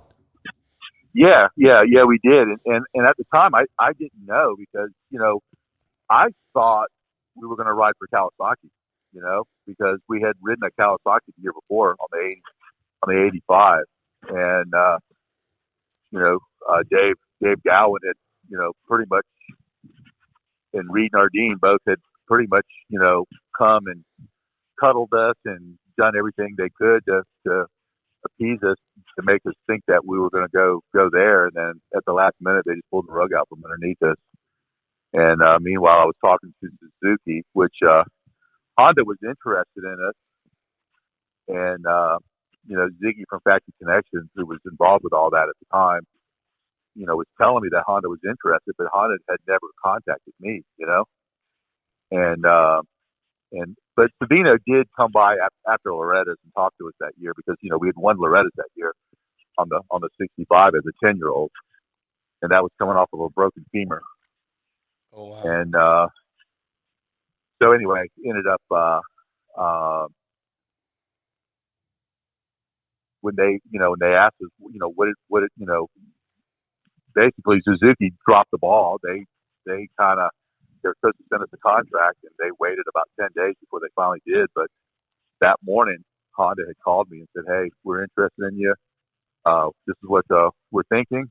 What do you need?" And that's pretty much what they did. And I didn't know what to tell them, And I said, "Hey, can you give me a day to think about it?" So I ended up calling Rusty Reynolds at Triangle Cycles and talking to him to see what he thought. And, he dealt with Brock Tickle back in the day with the Honda program that Brock was on. And so he kind of told me, what to ask for. And the stuff that he was telling me to ask for, I told him, I said, "Dude, you're crazy. They're not going to do that." And he goes, "Oh, yeah, they will." He goes, "The worst thing they're going to say is no." And now, was he telling you like wheel sets, like get wheel sets and then sell them, that sort of stuff? No, he told me to ask for 10 motorcycles. Yep. this much money in travel, and basically this much money in parts. And I was just like, you got to be kidding me! There's no way. Who the heck's going to give you 10 motorcycles? Oh, they have no problem doing it. They had no problem. Oh, they gave Alessi 20. Yeah. 2 kids. I can believe it, because the following year they gave us a raise and gave us 12. and then they ended up relieving Dave Comfort, who was in charge of that. You know, he was under Bill Savino, but they moved Bill Savino out of there onto someplace else, and they put this guy Keith Dottle in there. That, from what I understand, you know, he's a bean counter, and basically he cut our whole program. What? And he basically handed us like 5 250s, which at the time we couldn't even ride a 250. We weren't even, you know, he's only 12, and no, he was 13. He was 13, and we couldn't even ride him. You know, and so we had to sell those in order to go buy some 85s, because Honda quit making them in 07.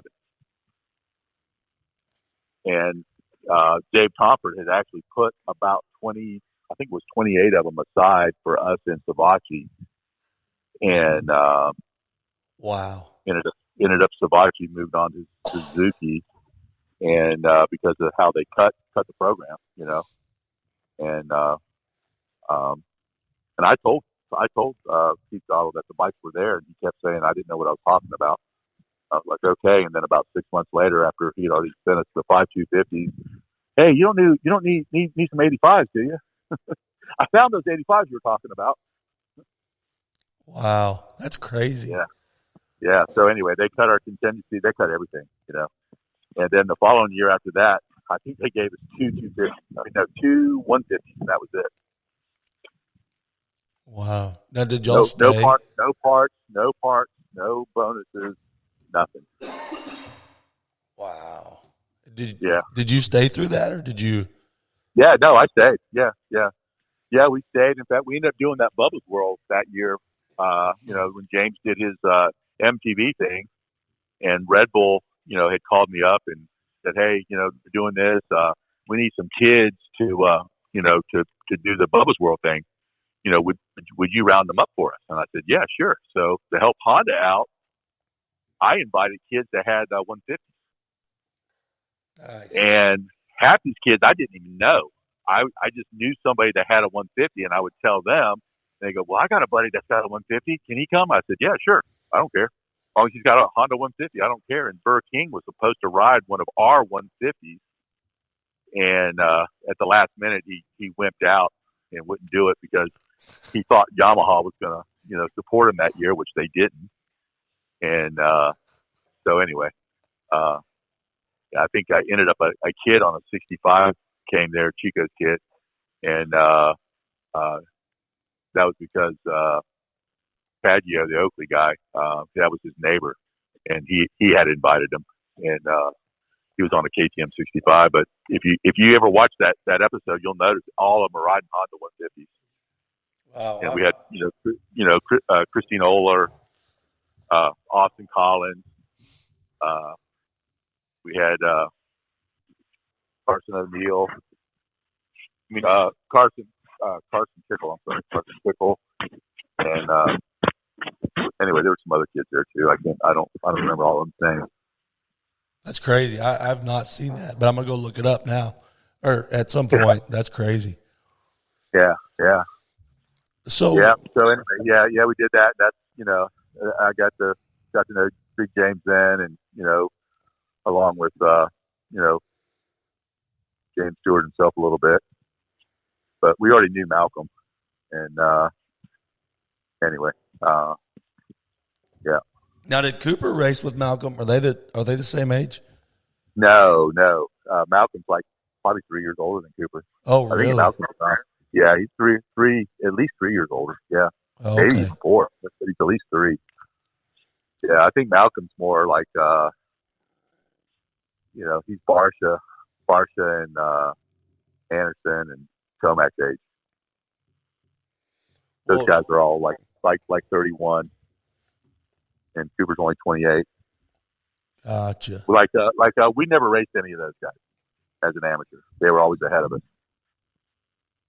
Well, so talking about that Red Bull deal, because along the time when you guys were on Red Bull, I think Savachi, was Brandon Mays around then? Yeah, Brandon Mays.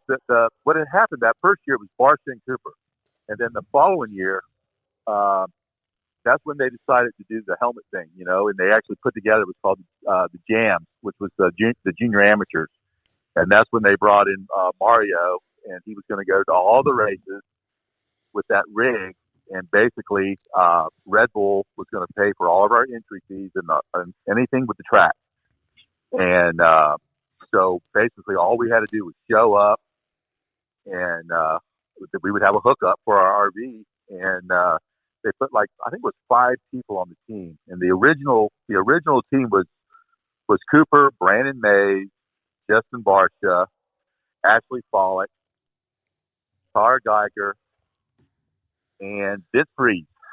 Vince Freeze. I remember Vince being, because he had Red Bull stickers around his rims of his KTM. Yeah. Vince Freeze, and then later on came Savachi, and then I think it was probably the third year, maybe, is when Jesse got on there. Oh, Bill Nicoletti was on that program at that time. Was he really? Yeah. About the same time Jesse Nelson got on there. Yeah. Oh, I didn't know that. Bill Nicoletti was. Yeah. Well, he stayed hurt the whole time. He was hurt, and he actually came to Mammoth. He had something was broken, or he was just getting over it. I can't remember. Something was going on with him. I just remember that year he showed up at Loretta's. He had a broken collarbone. Bone is, sticking up. He just broke it 2 days before he came.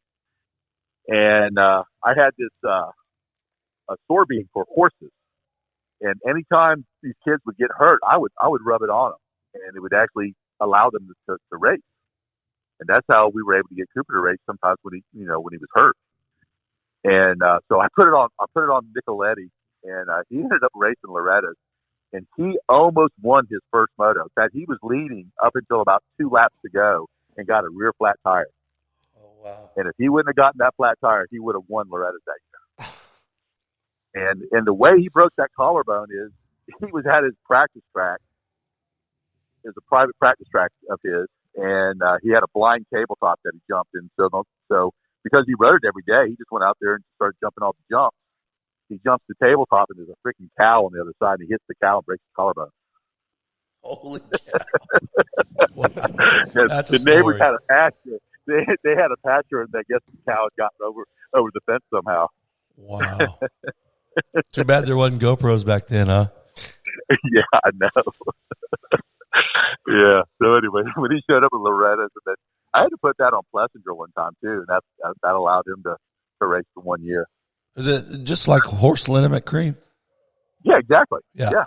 Oh yeah, I know the trick. I know the tricks, Bobby. Yeah, the stuff's really strong, and it Oh yeah, it works well. Cooper had a fractured elbow. He had fractured it in one of the motos, and in fact, he won Loretta's that year by putting it on his elbow. Same thing on his collarbone. He fractured his collarbone, and he raced anyway. It was just a small fracture, and he wanted to race, so we let him do it, Wow. That's crazy.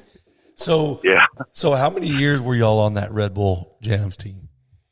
Oh, man, all the way up until he turned pro, until he was 16 years old. And then even when we signed with Bobby Reagan as an amateur, we raced the Minios as a Red Bull rider. That first time we rode the bikes, because we ended up getting on Bobby's program 2 weeks before the Minios, and basically he told us to go to Triangle Cycles and go get a stock Yamaha and ride it. And then we showed up at the Minios.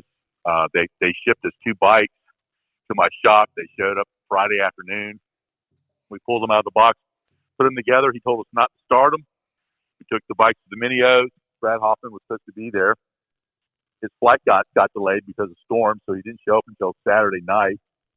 So we had Sunday morning to go down to this little track down from the Minios just to try them out and just set up the suspensions and stuff. And we went down there. He rode the bikes, each of them, for about 30 minutes, and then the next day we did practice, and then we started the racing, and he won the first 5 motos in a row. Oh, wow. Yeah. So yeah, he looked like he had been riding the Yamahas forever, man. It was unreal. I just remember when we got the stock one, Maniac had his practice mechanic. We had a small track behind our house that he probably rode maybe 20 times, and Maniac calls me and goes, "Man," he was telling me his lap times, and he was like, I don't know, 5 or 6 seconds faster on the Yamaha than he was on the Honda 250, and I was like, "There's no way." He goes, "Yeah, man, I'm telling you, and the bike's bone stock tires, bone stock grips, everything, handlebars." And I'm like, "There's no way." And the next day, I made sure I was there, and I watched him, and he was even 2 seconds faster that day than he was the day before, and I was like, "Holy cow!" And it just looked like he'd been riding it forever, And he really liked that bike, that carbureted bike. He liked it. He liked it a lot.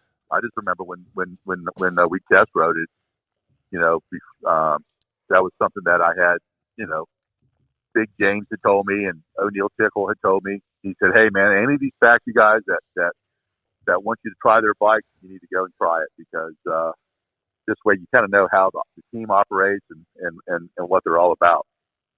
And so, we had an offer to go ride Bobby's bike after a regional, and we went out to California to try it out. And I just remember we were at Paula, and Gene Wilson's out there along with 4 or 5 other pros, and they're out there practicing, and Cooper jumps out there behind him, and he's in, geared with nothing on the gear, just plain Thor gear, no Red Bull helmet, no numbers, stock graphics. And he goes out there and he picks off the first pro, then next lap he picks off another one. Then next thing I know, he's battling with Gene Wilson, and Gene Wilson doesn't know who it is, and we go hiding in the back of the property back there behind the bleachers and everything. And then Gene Wilson goes riding through the pits trying to find us, and he sees me, and then he realizes that it's Cooper, and he starts shaking his head, and he tells Cooper, "Come on, let's ride again." So they go out there and ride, and next thing I know, that afternoon I get a call from Mitch Payton wanting them to have a meeting with us, and so I went and had a meeting with Mitch that afternoon, and I could tell Mitch wanted us, but the following day we had to go have a conversation with Kawasaki, and with Kawasaki, it was Ryan Holiday. He's the one that didn't want us. Wow. You think that's from battling with Cincerello back then? Oh, I know that's why. That's exactly why. Yeah, because his Cincerello's practice mechanic, Mitch's office is a full glass case, Mm-hmm. and his practice mechanic must have walked by there 25 times, staring the whole time, trying to figure out what the heck we're doing in there, Yeah. And I'm sure it, Alan just, I was working with a group of kids that was y'all's age in between Cincerello and Webb, and I watched a lot of those battles with those kids. I thought that might be the stem of some of that. Oh yeah, and it, it is what it is. It's everything happens for a reason, and then the way it all happened, I'm glad now. You know what I mean? Yes. It was funny because we were really going to try and do something. We really thought we were going to be on the Geico program, is what we thought. But I really think Ziggy got a little butthurt when we switched to JGR, and he wouldn't have us, even though I told him that we were going to do it, and why we were doing it was because of the motors, because I thought they could do something with the motors, and then found out that they couldn't. So that with the Red Bull deal, and maybe I'm wrong, but from my understanding, some of those bonuses that y'all could make from winning championships ended up being pretty good from Red Bull, right? No, we didn't get anything from Red Bull. Oh, you never? The only thing Red Bull, I mean, as far as us, I think they gave us $5,000 a year up front. That was it. Oh wow. Yeah, that's all we ever got out of them. And then they covered your race expenses, the right? Mays and the Nelsons, those guys, they claimed they were getting a lot more money than we were getting. But yeah, no, we didn't get much of anything. Wow. Well, and then I've heard from some after that said that they didn't. They said that the helmet's all they got. Yeah, I mean, pretty much. I mean, like I said, I think we got like $5,000 a year. That's what we got out of them. And then they would pay all of our entries and, gate fees and all that stuff. And all the, we had great parking for all that stuff. You know what I mean? Oh yeah. And but yeah, that's all we really got. So, but then Red Bull would do some some cool little things with us here and there. Like they did a boot camp one time and they brought us out to California, and I think that was when Cooper actually showed them that he could ride a 250F. He was like 108 pounds at the time, and couldn't even touch the ground on that thing either. I mean, Cooper's never been able to touch the ground on a motorcycle until his last year on the 150. Wow. And really, it was just the last 3 months he was on the 150. So, what? There was a, and I don't know. You correct me if I'm wrong, because I can't remember if this is you guys or if this is Jeremy Martin. But at Mill Creek, there was some kind of controversy with. It was either y'all or oh Jeremy. yeah. That was us. Yeah. That okay. Was us. So tell us that story. Yeah. Basically, Bobby Reagan would supply us with a race bike, and they would bring the race bike to the amateur nationals. And anyway, they brought us a stock bike and a mod bike, and it ended up the mod bike. Back in the day, I guess in '07, the Yamahas had a little baffle that went in the carburetor that kept the fuel from bouncing around. Yeah. And it would keep the bike from bogging. And anyway, that was something that Yamaha did on the what those guys did on their race bikes. And I didn't know that. I mean, our practice bike didn't have it. And so anyway, basically, what was that kid's name? Anyway, he actually worked for Kyle Peters as his mechanic the one year he was on Star, and I can't remember that guy's name. Started with a W, but anyway, that kid basically told Todd, Dakota's dad, that basically that most likely that's in the bike, and they got one of the lower riders from MPF to protest it because Todd Alex, wasn't going to do it, but he paid to have it all done, from what I understand.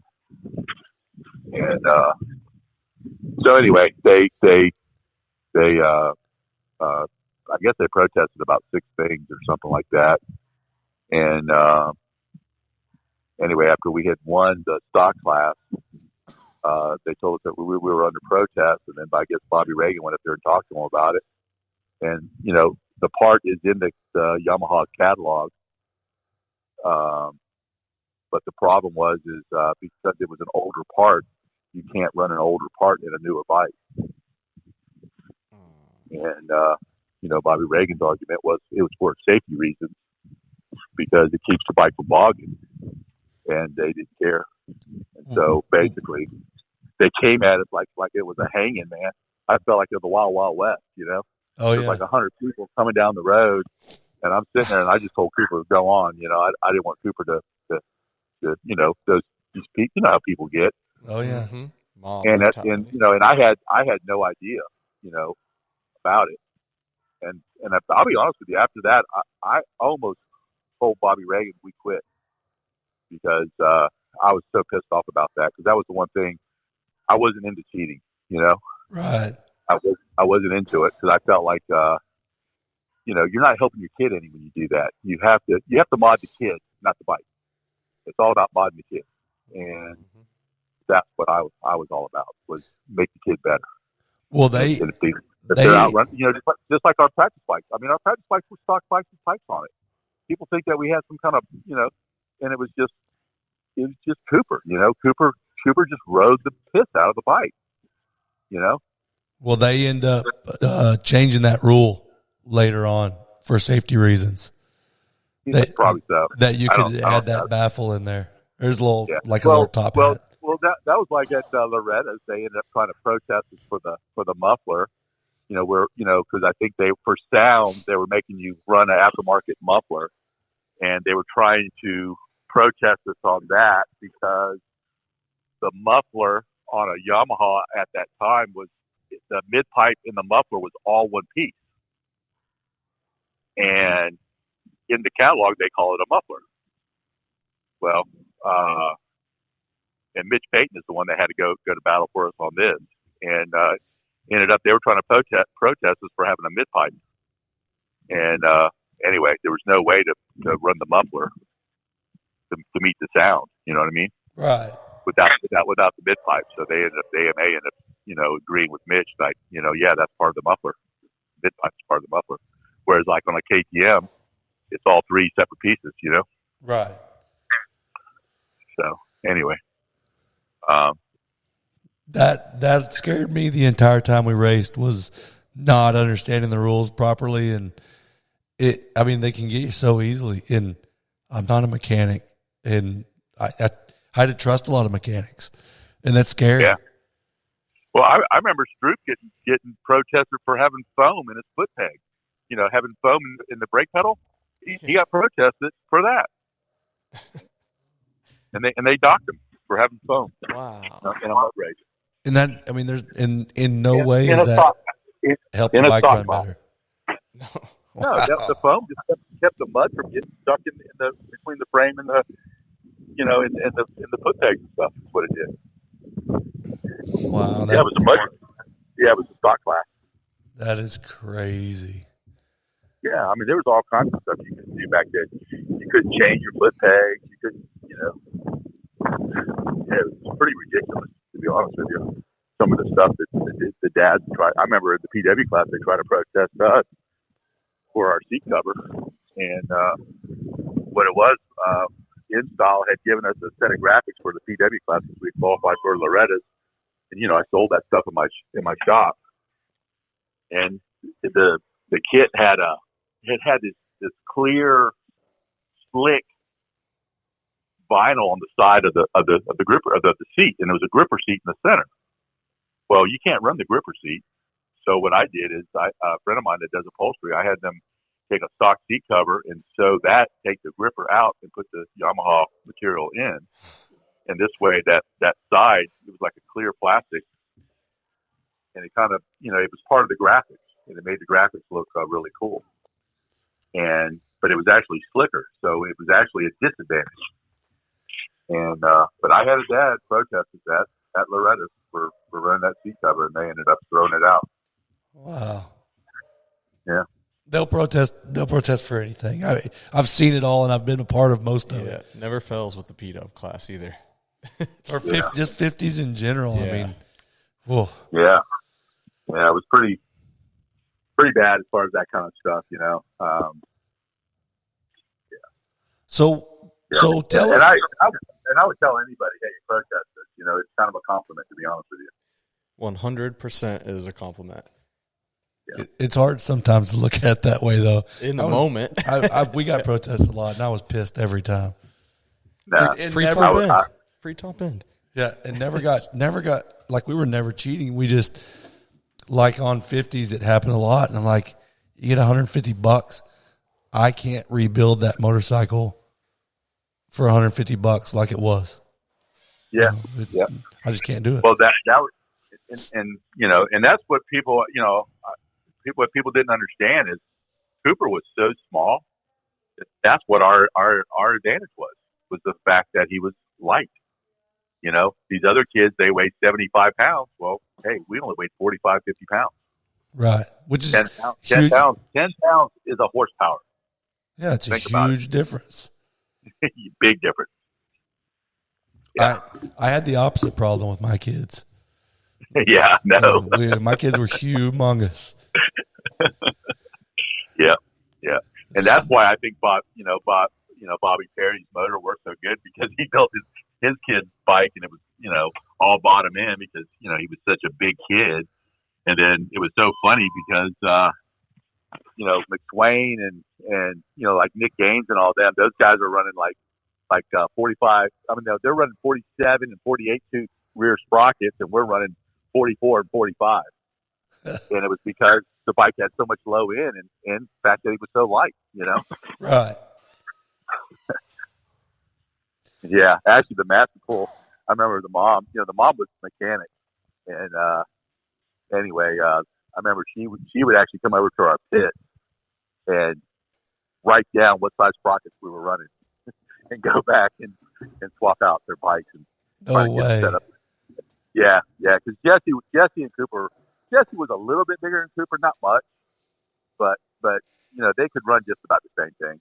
Right. And but the Master Bulls were awesome, man. They were good people, and I enjoyed talking to Jerry a lot. We raced Ty when Parker, my youngest, was in the PW class. So was Ty. And I remember they had to have boots made for him because his feet were so small. Yeah, we'd have to cut the back of the boots out for Cooper so we could bend his knees. And that was the one thing about him, is he was all feet. He was already in an adult size 9 when he was like 7 years old. Wow. And so we'd have to put him in an adult boot and cut the back of the boot out. He was like all feet. That's crazy. Yeah. Wow. So let's talk about whenever the contracts or whenever the going pro started coming about, and how the contract with Star came up, all of that stuff. If you don't mind, like, just give us some insight into that kind of, because there's a lot of people that are going to have to go through. I know. I'm not going to say any names, but there are some guys who their kids have recently signed really good pro deals that said that based off of the Todd Bennett podcast, yep, they really rethought the direction they were going. So I know this, and that's why we want to do this. Like, we want to help people where we can. And obviously you've been from bottom to top and still going. So yeah, just if you don't mind, just kind of walk us through that. Well, the biggest thing I would say is the same advice I got. If any of these teams ask you to come ride their bike, go ride it and try it, find out what the team's all about, see how their attitude is.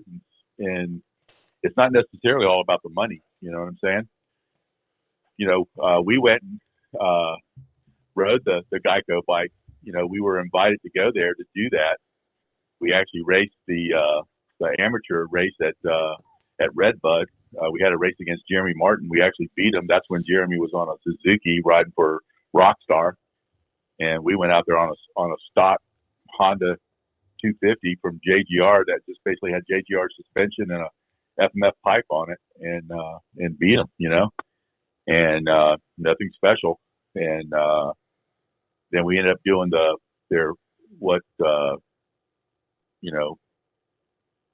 Geico called a boot camp, and Mike Baracco was in charge of it. And anyway, we did their little boot camp, and we never rode the Geico bike. And then, but at the same time, what was the guy's name? That was the owner of the Geico. Jeff Myshak. Jeff Myshak. Yeah, he actually, the first day we were there, he actually sat us down and told us what our amateur deal was going to be and our pro deal was going to be. And I was like, sign us up. We're ready to do it. No problem. I didn't care. And he said, well, you'll see a contract 2 weeks after Loretta's, blah, blah, blah, blah. And so that's where we thought we were going. And meanwhile, we ended up, trying the Yamaha. And we talked to Midge, never rode a bike, just talked to him.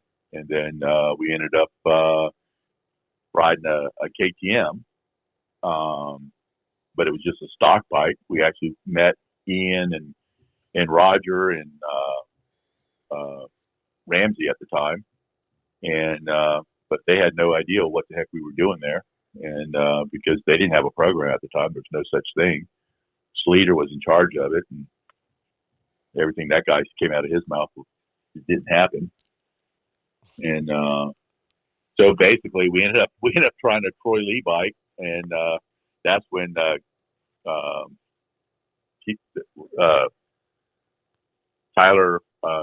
was Tyler Keith had just become the team manager of it and everything, and we're at Glen Helen, and Cooper's out there riding a clapped out one of the practice bikes that belonged to, I think, Baker. And anyway, he's out there battling with Musquin and actually passes Musquin a couple times.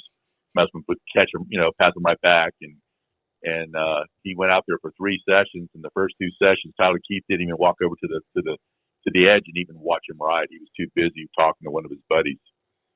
And we'd already been there for almost 2 hours, and he hadn't even watched him ride. And finally, I went over there to him and said, "Hey, man, are you going to watch him ride, or are you just wasting our time?" He goes, "Oh, yeah. I'm going to watch him ride." And he comes over there to watch him ride, and he's out there doing his 3rd session. That's when he's battling with Musquin. He's like, "Damn, this kid can ride. What's his name again?" Oh, no. Swing and a miss. Yeah. So anyway, I was just like, wow. I guess this isn't the place. And Red Bull really tried to do something with us, with the KTMs and stuff, but Sleater couldn't keep up his end of the bargain, and and that's when I told Cooper, I said, "Hey, it's your decision. We can either sit out of Minios because we weren't going to have a bike to ride, or you can do the Yamaha thing," because Bobby Reagan was really the only one that really wanted him. And Bobby Reagan started, he was bugging me when Cooper was on 65. That's how long he'd been looking at Cooper. Wow. And yeah. And so anyway, ended up, he said he had I let him make the decision. He said that night he had a bunch of dreams. He said everything that he was dreaming was in blue, and he woke up. He said, "Yeah, let's do the Yamaha thing," and never looked back after that. So as an amateur, because you hear, and we've all been around the industry for a long time. I know I've heard a bunch of stories. I'm sure Taylor's heard a bunch of stories. Oh, yeah. Brian, you've heard a bunch of stories.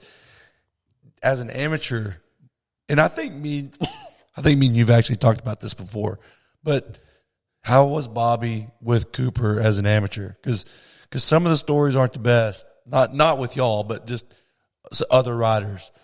And they're like, "Oh my God, it was a nightmare." No, with Bobby, I mean, he's just straightforward. You know what I mean? He he's going to give you 100%, and he expects you to give him 100%, and that's how it works. And if you're not willing to put in the work and put in the effort, and he doesn't like weakness. He wants to see a kid that's tough, that's willing to work through it. He has to, because once you get to that level, you have to work through it. You have to get through it. And, Bobby pretty much treats everybody the same way. He is no different. It doesn't matter. People think that, oh, he treated Cooper, better, this and that. And it's like, no, Cooper helped him get what he needed. By him having Cooper, that's why Rockstar came. That's why, Thor came. That's why Smith Goggles came. That's why all that happened for him, Well, and two, I think, Bobby likes to win. And, there are guys who had a really rough time there, but they didn't do great. And Cooper never really did bad there. Yeah. And so there's, that makes a lot of sense. He likes to win. Yeah. Yep, he is. He's all about winning. You have to win, and he wants you to win. If not, he wants to see you giving it 100%. You know, that's the one thing that I would see in some of these riders. They come there and they get, frustrated because they screwed up in a corner and they messed it up. Well, then they just kind of quit. And it's like, dude, you don't quit. You never quit. You shrug it off and you keep going. Right. And that's what you have to do. You have to shrug it off and keep going. You don't quit. You can't quit. So through the years, what would you say is the one thing, if there's anything, the one thing that you wish you could do differently as far as Cooper's motocross career? Well, I wished I would have taught him to work on the bikes a little bit more. And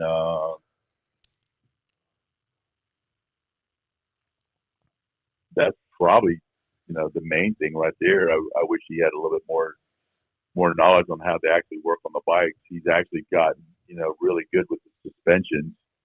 I think a lot of that, had to do with, Todd, Tim Sutt and Todd Brown too. Todd Brown was really good too, I felt. And when Cooper was on that program with Star at the very beginning, Todd just did an unreal job. Unreal. So I think just being able to work on his own motorcycle would have been something that I wish he could do. But to be honest with you, I never taught him those kind of things, because he was always playing sports, man. He was like his mom, playing all the time, always playing.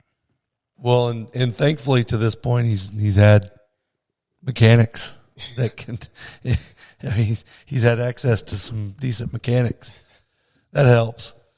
Yeah, and not at the very beginning. We did. We had some rough ones there at the very beginning, man. Oh man, gosh, we had a couple that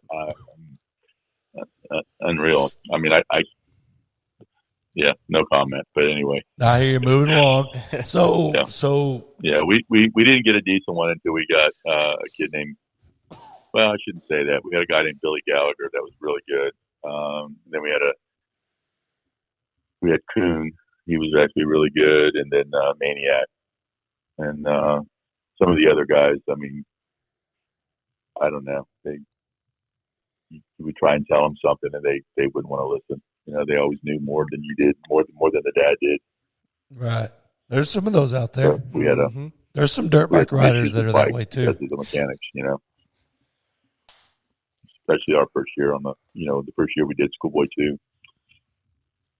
We could have at least won a moto, but the ignition wire went into the front sprocket and shoot it off. Oh no!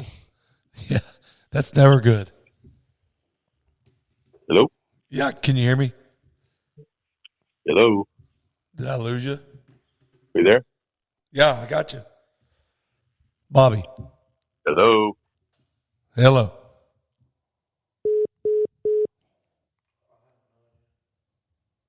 Wonder if he muted himself. Well, did I? No, everything was coming through.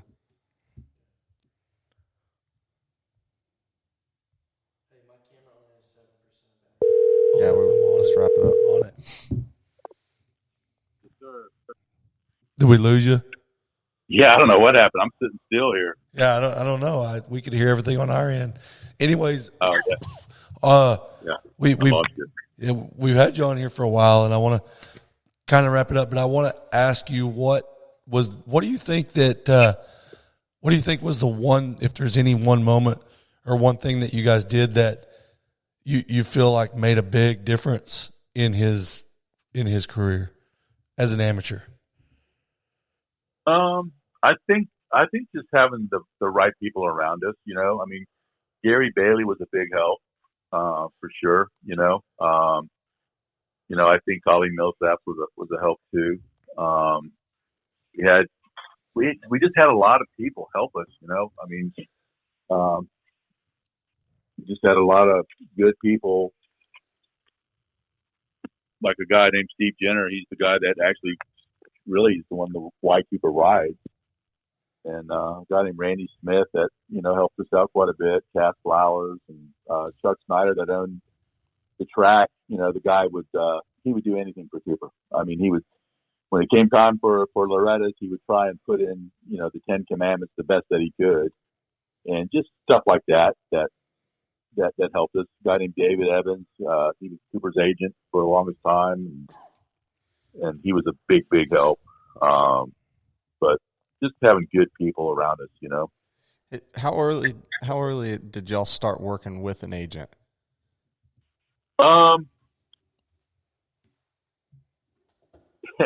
That's kind of a good question because David Evans actually works for JGR, and he still does.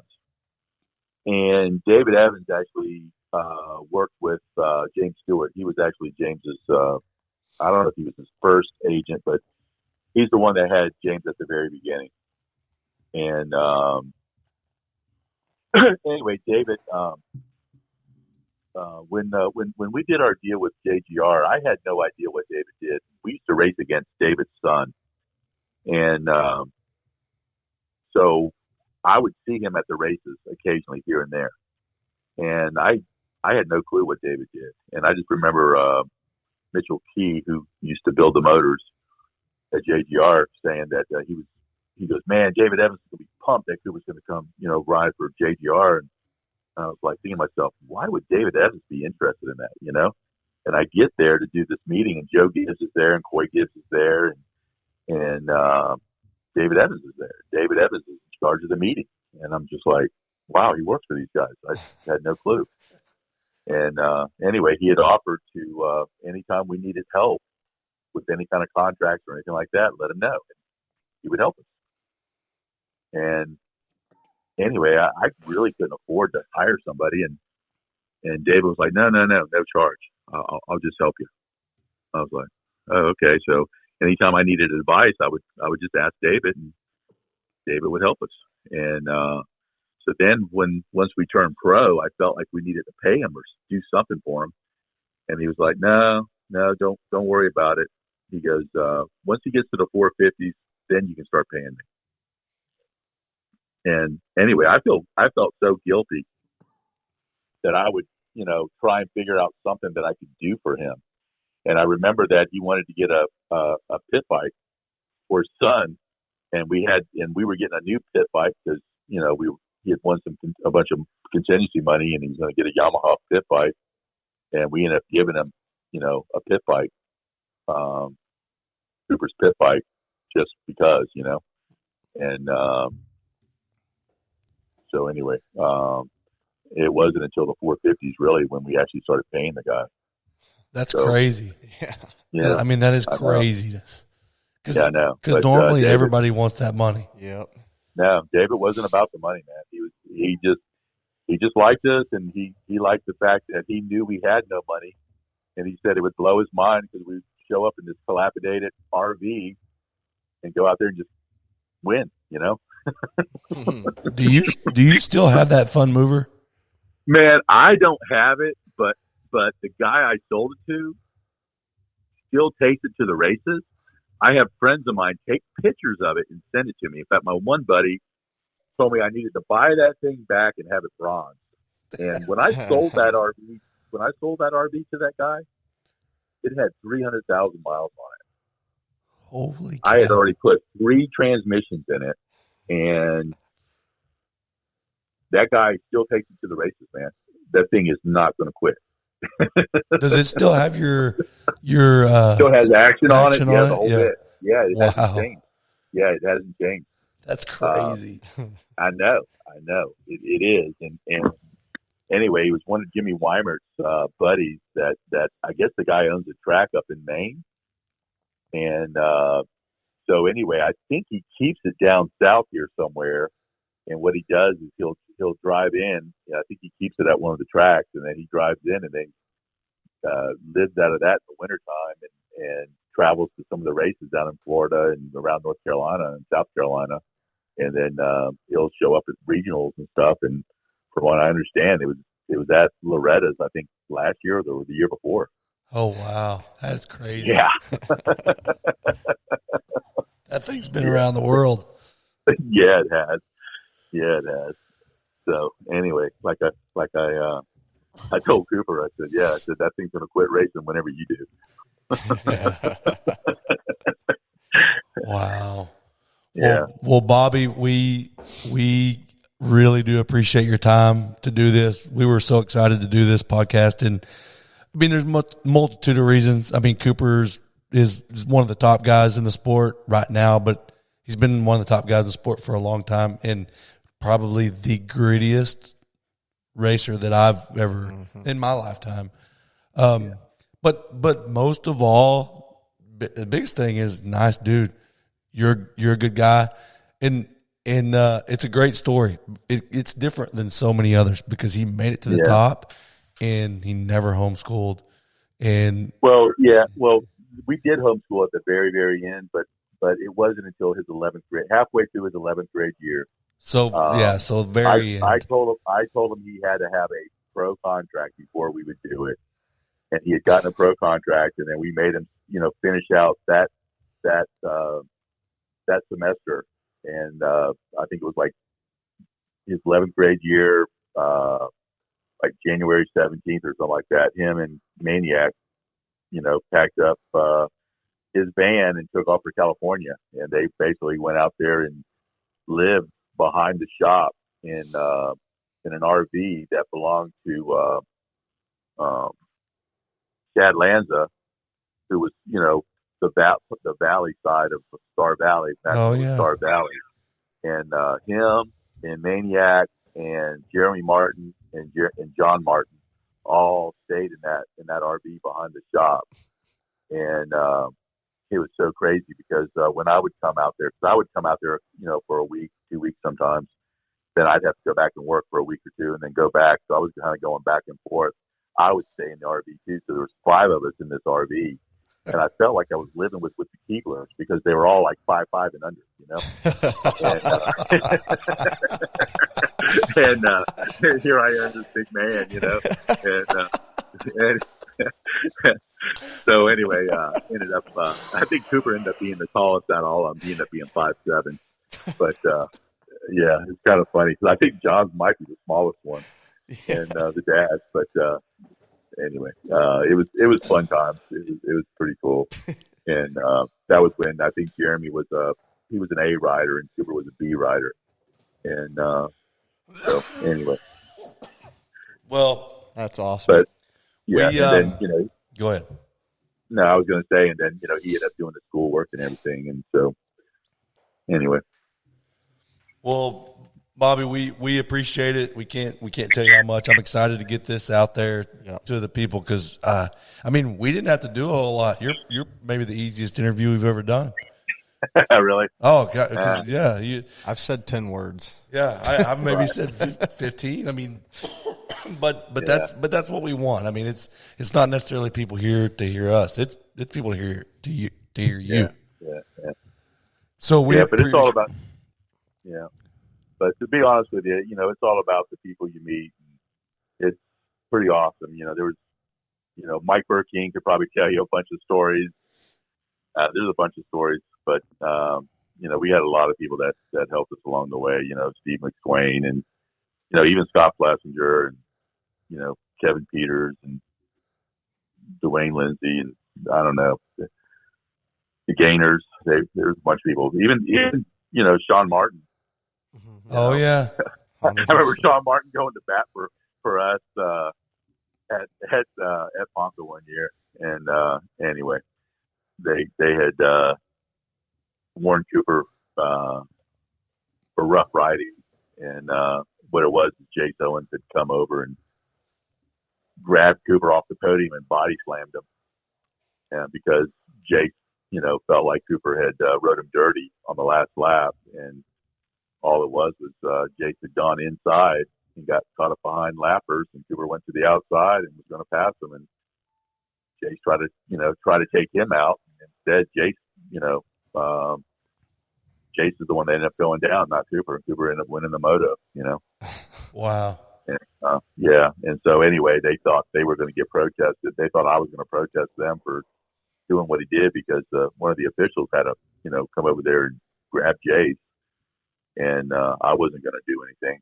For me, that was between them, that was, what it is what it is, And anyway, they made a big stink out of that. So. Yeah, that so they were so that was the second go around, like they'd warned him, and then this happened after? No. That what I'm saying is, like, they were racing basically. It was the second moto, and so whoever won the moto was going to win the race. Oh, I see, yeah. And Cooper was on that. He was on that one. We were racing. It was a mod 85 class. Okay. And Jace was on the and what it was, Jace led the whole race until the last lap, and it was that corner right before they do that big double right in front of that tower. Mm-hmm. Yeah, and it's like that left hand corner, and basically it was super muddy. So on the inside there was a line, and the way outside there was a line, and there was 4 lappers going to the inside in this one rut, and Jace went in there, and Cooper just went outside, and as he's coming around, Jace sees that Cooper's coming around. And so he just jumps out of the rut and just goes straight across the track and just hits Cooper, and basically Jace went down and Cooper didn't.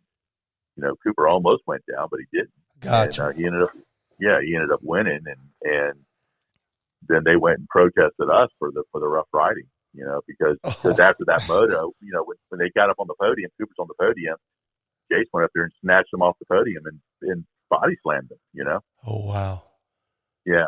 Yeah. How did Cooper keep his cool? Because I got to imagine as aggressive as he is with his ride. I mean, and I'm not saying aggressive, but as gritty as he is, I got to imagine that somewhere down in there, there's got to be some temper, right?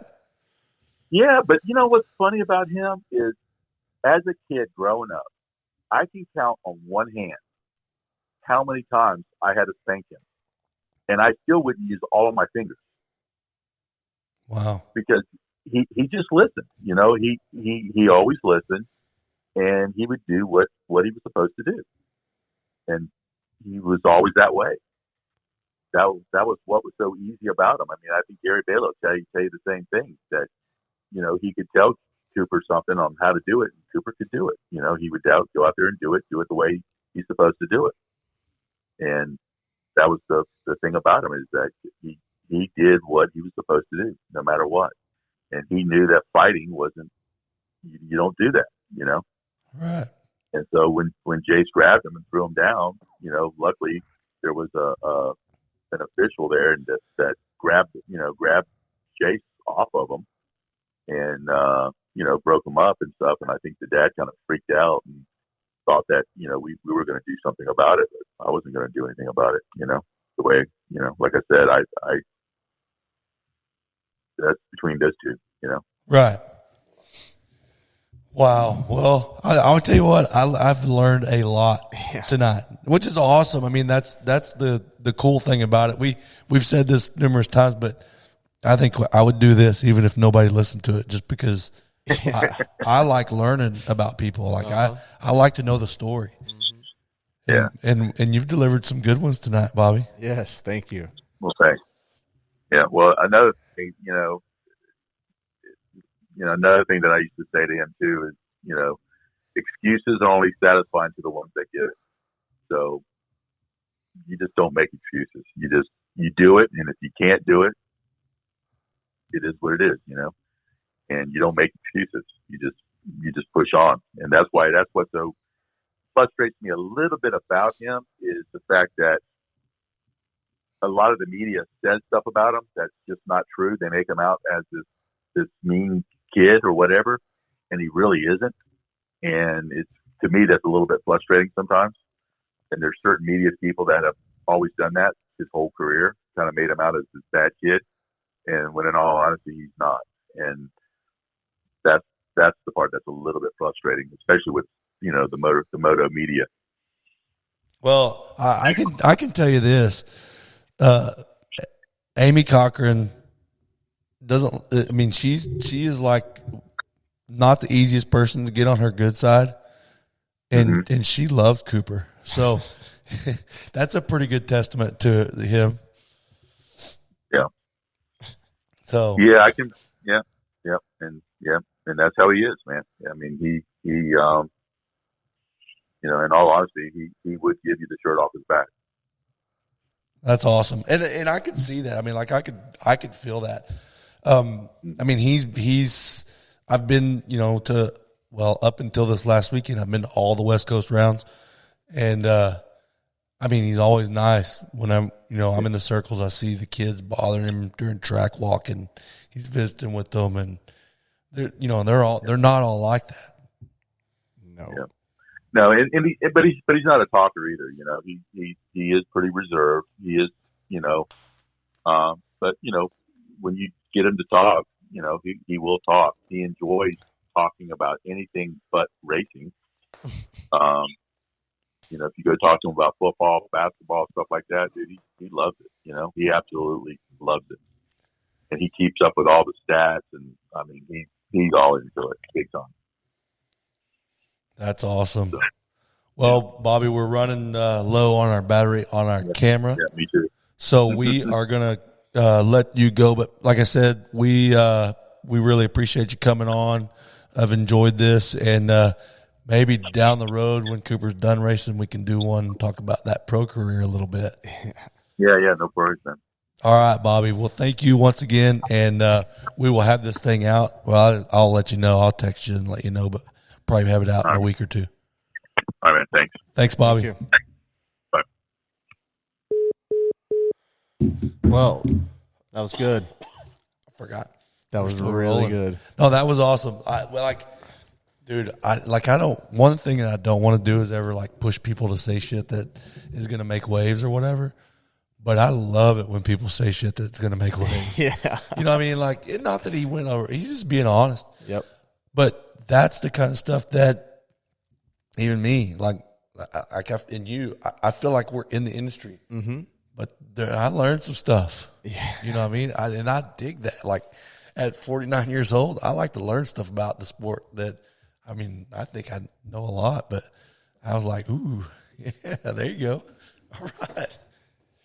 Yeah, I think there was a lot more to be said that got glassed over too. You know, Yeah, which fine. I'm good with it. Yeah. I mean, we're not here to make riffs or anything like that. Like, all good information, you know, and some juicy information. Well, and it's cool to me because for a kid like Cooper, is a bit like a kid like Ryan Villapoto, right? Villapoto was his amateur stuff. He was really gnarly and really good, but he got overshadowed a little bit by the Alessis, right? And then he had that dog in him and just fought from that. And Cooper was kind of the same way. I think he's a little bit older than Cincerello, but he was still, it was kind of overshadowed. I was there. I watched it. Yeah. Cooper was badass, and he was super. And like his dad said, he won all those championships. You know, he won a lot of races and still didn't get what I feel like. Yeah, he didn't. And it sounds like even from hearing some of the sponsor setup and situations for him, it looked like that, and it was also maybe that way behind the scenes was that way. But let's look at what's going on. He's a dog, and he's still in it, and he's a championship contender still to this day. Well, he always figures it out, and that's my deal about Cooper Webb is what you can't, like, I think even if you try to not like him, you can't not like him. You can't not root for him because he is so gritty. Yeah, I don't hear anybody that just doesn't like him. They I might don't like either. somebody else better, and dude, it's frustrating because the guy keeps coming and beating the guy they like. Yeah, you know, I get it. And he always figures out a way to insert himself into what's going on, which is, I mean, that's what every guy that signs up every week is trying to do. Right. He just figures out how to do it every time, which is so awesome. And he may go for 3 or 4 races without, being right in the front. But then all of a sudden, boom, he pops up there and he'll win one. And we've seen You know, Tomac's gnarly. We saw him last week. What, he go from 3rd to 10th? Mm-hmm. You know what I mean? Like, bike problems happen to everybody. Everybody doesn't jive with their settings every week. Mm-hmm. So you want to think you can call BS on a lot of that stuff, but we watched it happen to Tomac. Yeah. And then the week after he won one of the mains, mm-hmm. It can happen to anybody. So I just, like I said, I've always liked Cooper because, man, to me, he's an animal. He figures it out. And they don't all do that. It's nice to hear that some of the raising of him. Oh, absolutely. How that leads into that. Absolutely. Right? From if people playing Supercross circuit with his dad, can't win. If people that are listening to this and they're, raising their kids, whether they're going to race or not, if you don't take something from that about raising your kids to be just winners in life, they're crazy. Yep. I wish I'd have heard stuff like that when I was, when I had young kids. Because I wasn't ruthless. Bobby was a little bit ruthless. Yeah. I didn't let him win. Yeah. Why would I do that? Yeah, why would I let him win? I want to win. Yeah. Well, nothing wrong with silver. No. I mean, if he's winning, how am I going to win? Hey, Cooper, if I let you win, how do I win? Yeah, there's only one winner. It doesn't make any sense. I used to just get second again. Yeah. Chew on that. Oh, good stuff. Well, I say we let's wrap this thing up. Put a stamp on this one. I'm stoked to put it out, though. Yep. Give us some feedback. Give us a like, comment. Let us know what's going on. And what do you get out of this, if all anything, right? Like, comment, and subscribe. There you go. Amateur Hour Moto Pod. We're on. We got all the stuff. Do we have all the stuff? We got all the stuff. We don't even know what we have. We got all the stuff. We've got an IT guy. We got. We are on Spotify and YouTube And Instagram. We got Facebook. Nope. You should have Facebook. Yeah. You should handle that because you're 49. Dude. Yeah, Zach, you can run the Facebook page. How about I can that? do this right now because there's no camera rolling. All right. California Howdy? Is that what he called it? California Howdy, yeah. Oh, man. Hey, we've been laughing a lot on this podcast last couple days. Yeah. 2 nights in a row, if I was been drinking something, when he said that about the RV, I would have spit it all over you. I didn't take my headphones off. Yeah, it's been a good time. It's like it makes me remember why we were doing these so much because they're fun. Yeah, it's great and informative. Yeah, there you go. All right, let's wrap this thing up. Hey, it's in the Geneva Convention. Thanks for listening. Yeah.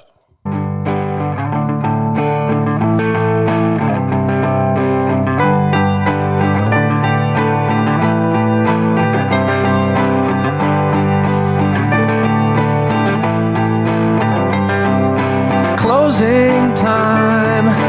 Open all the doors and let you out into the world. Closing time. Turn all of the lights on over every boy and every girl. Closing time. One last call for alcohol, so finish your whiskey or beer. Closing time. You don't have to go home, but you can't stay.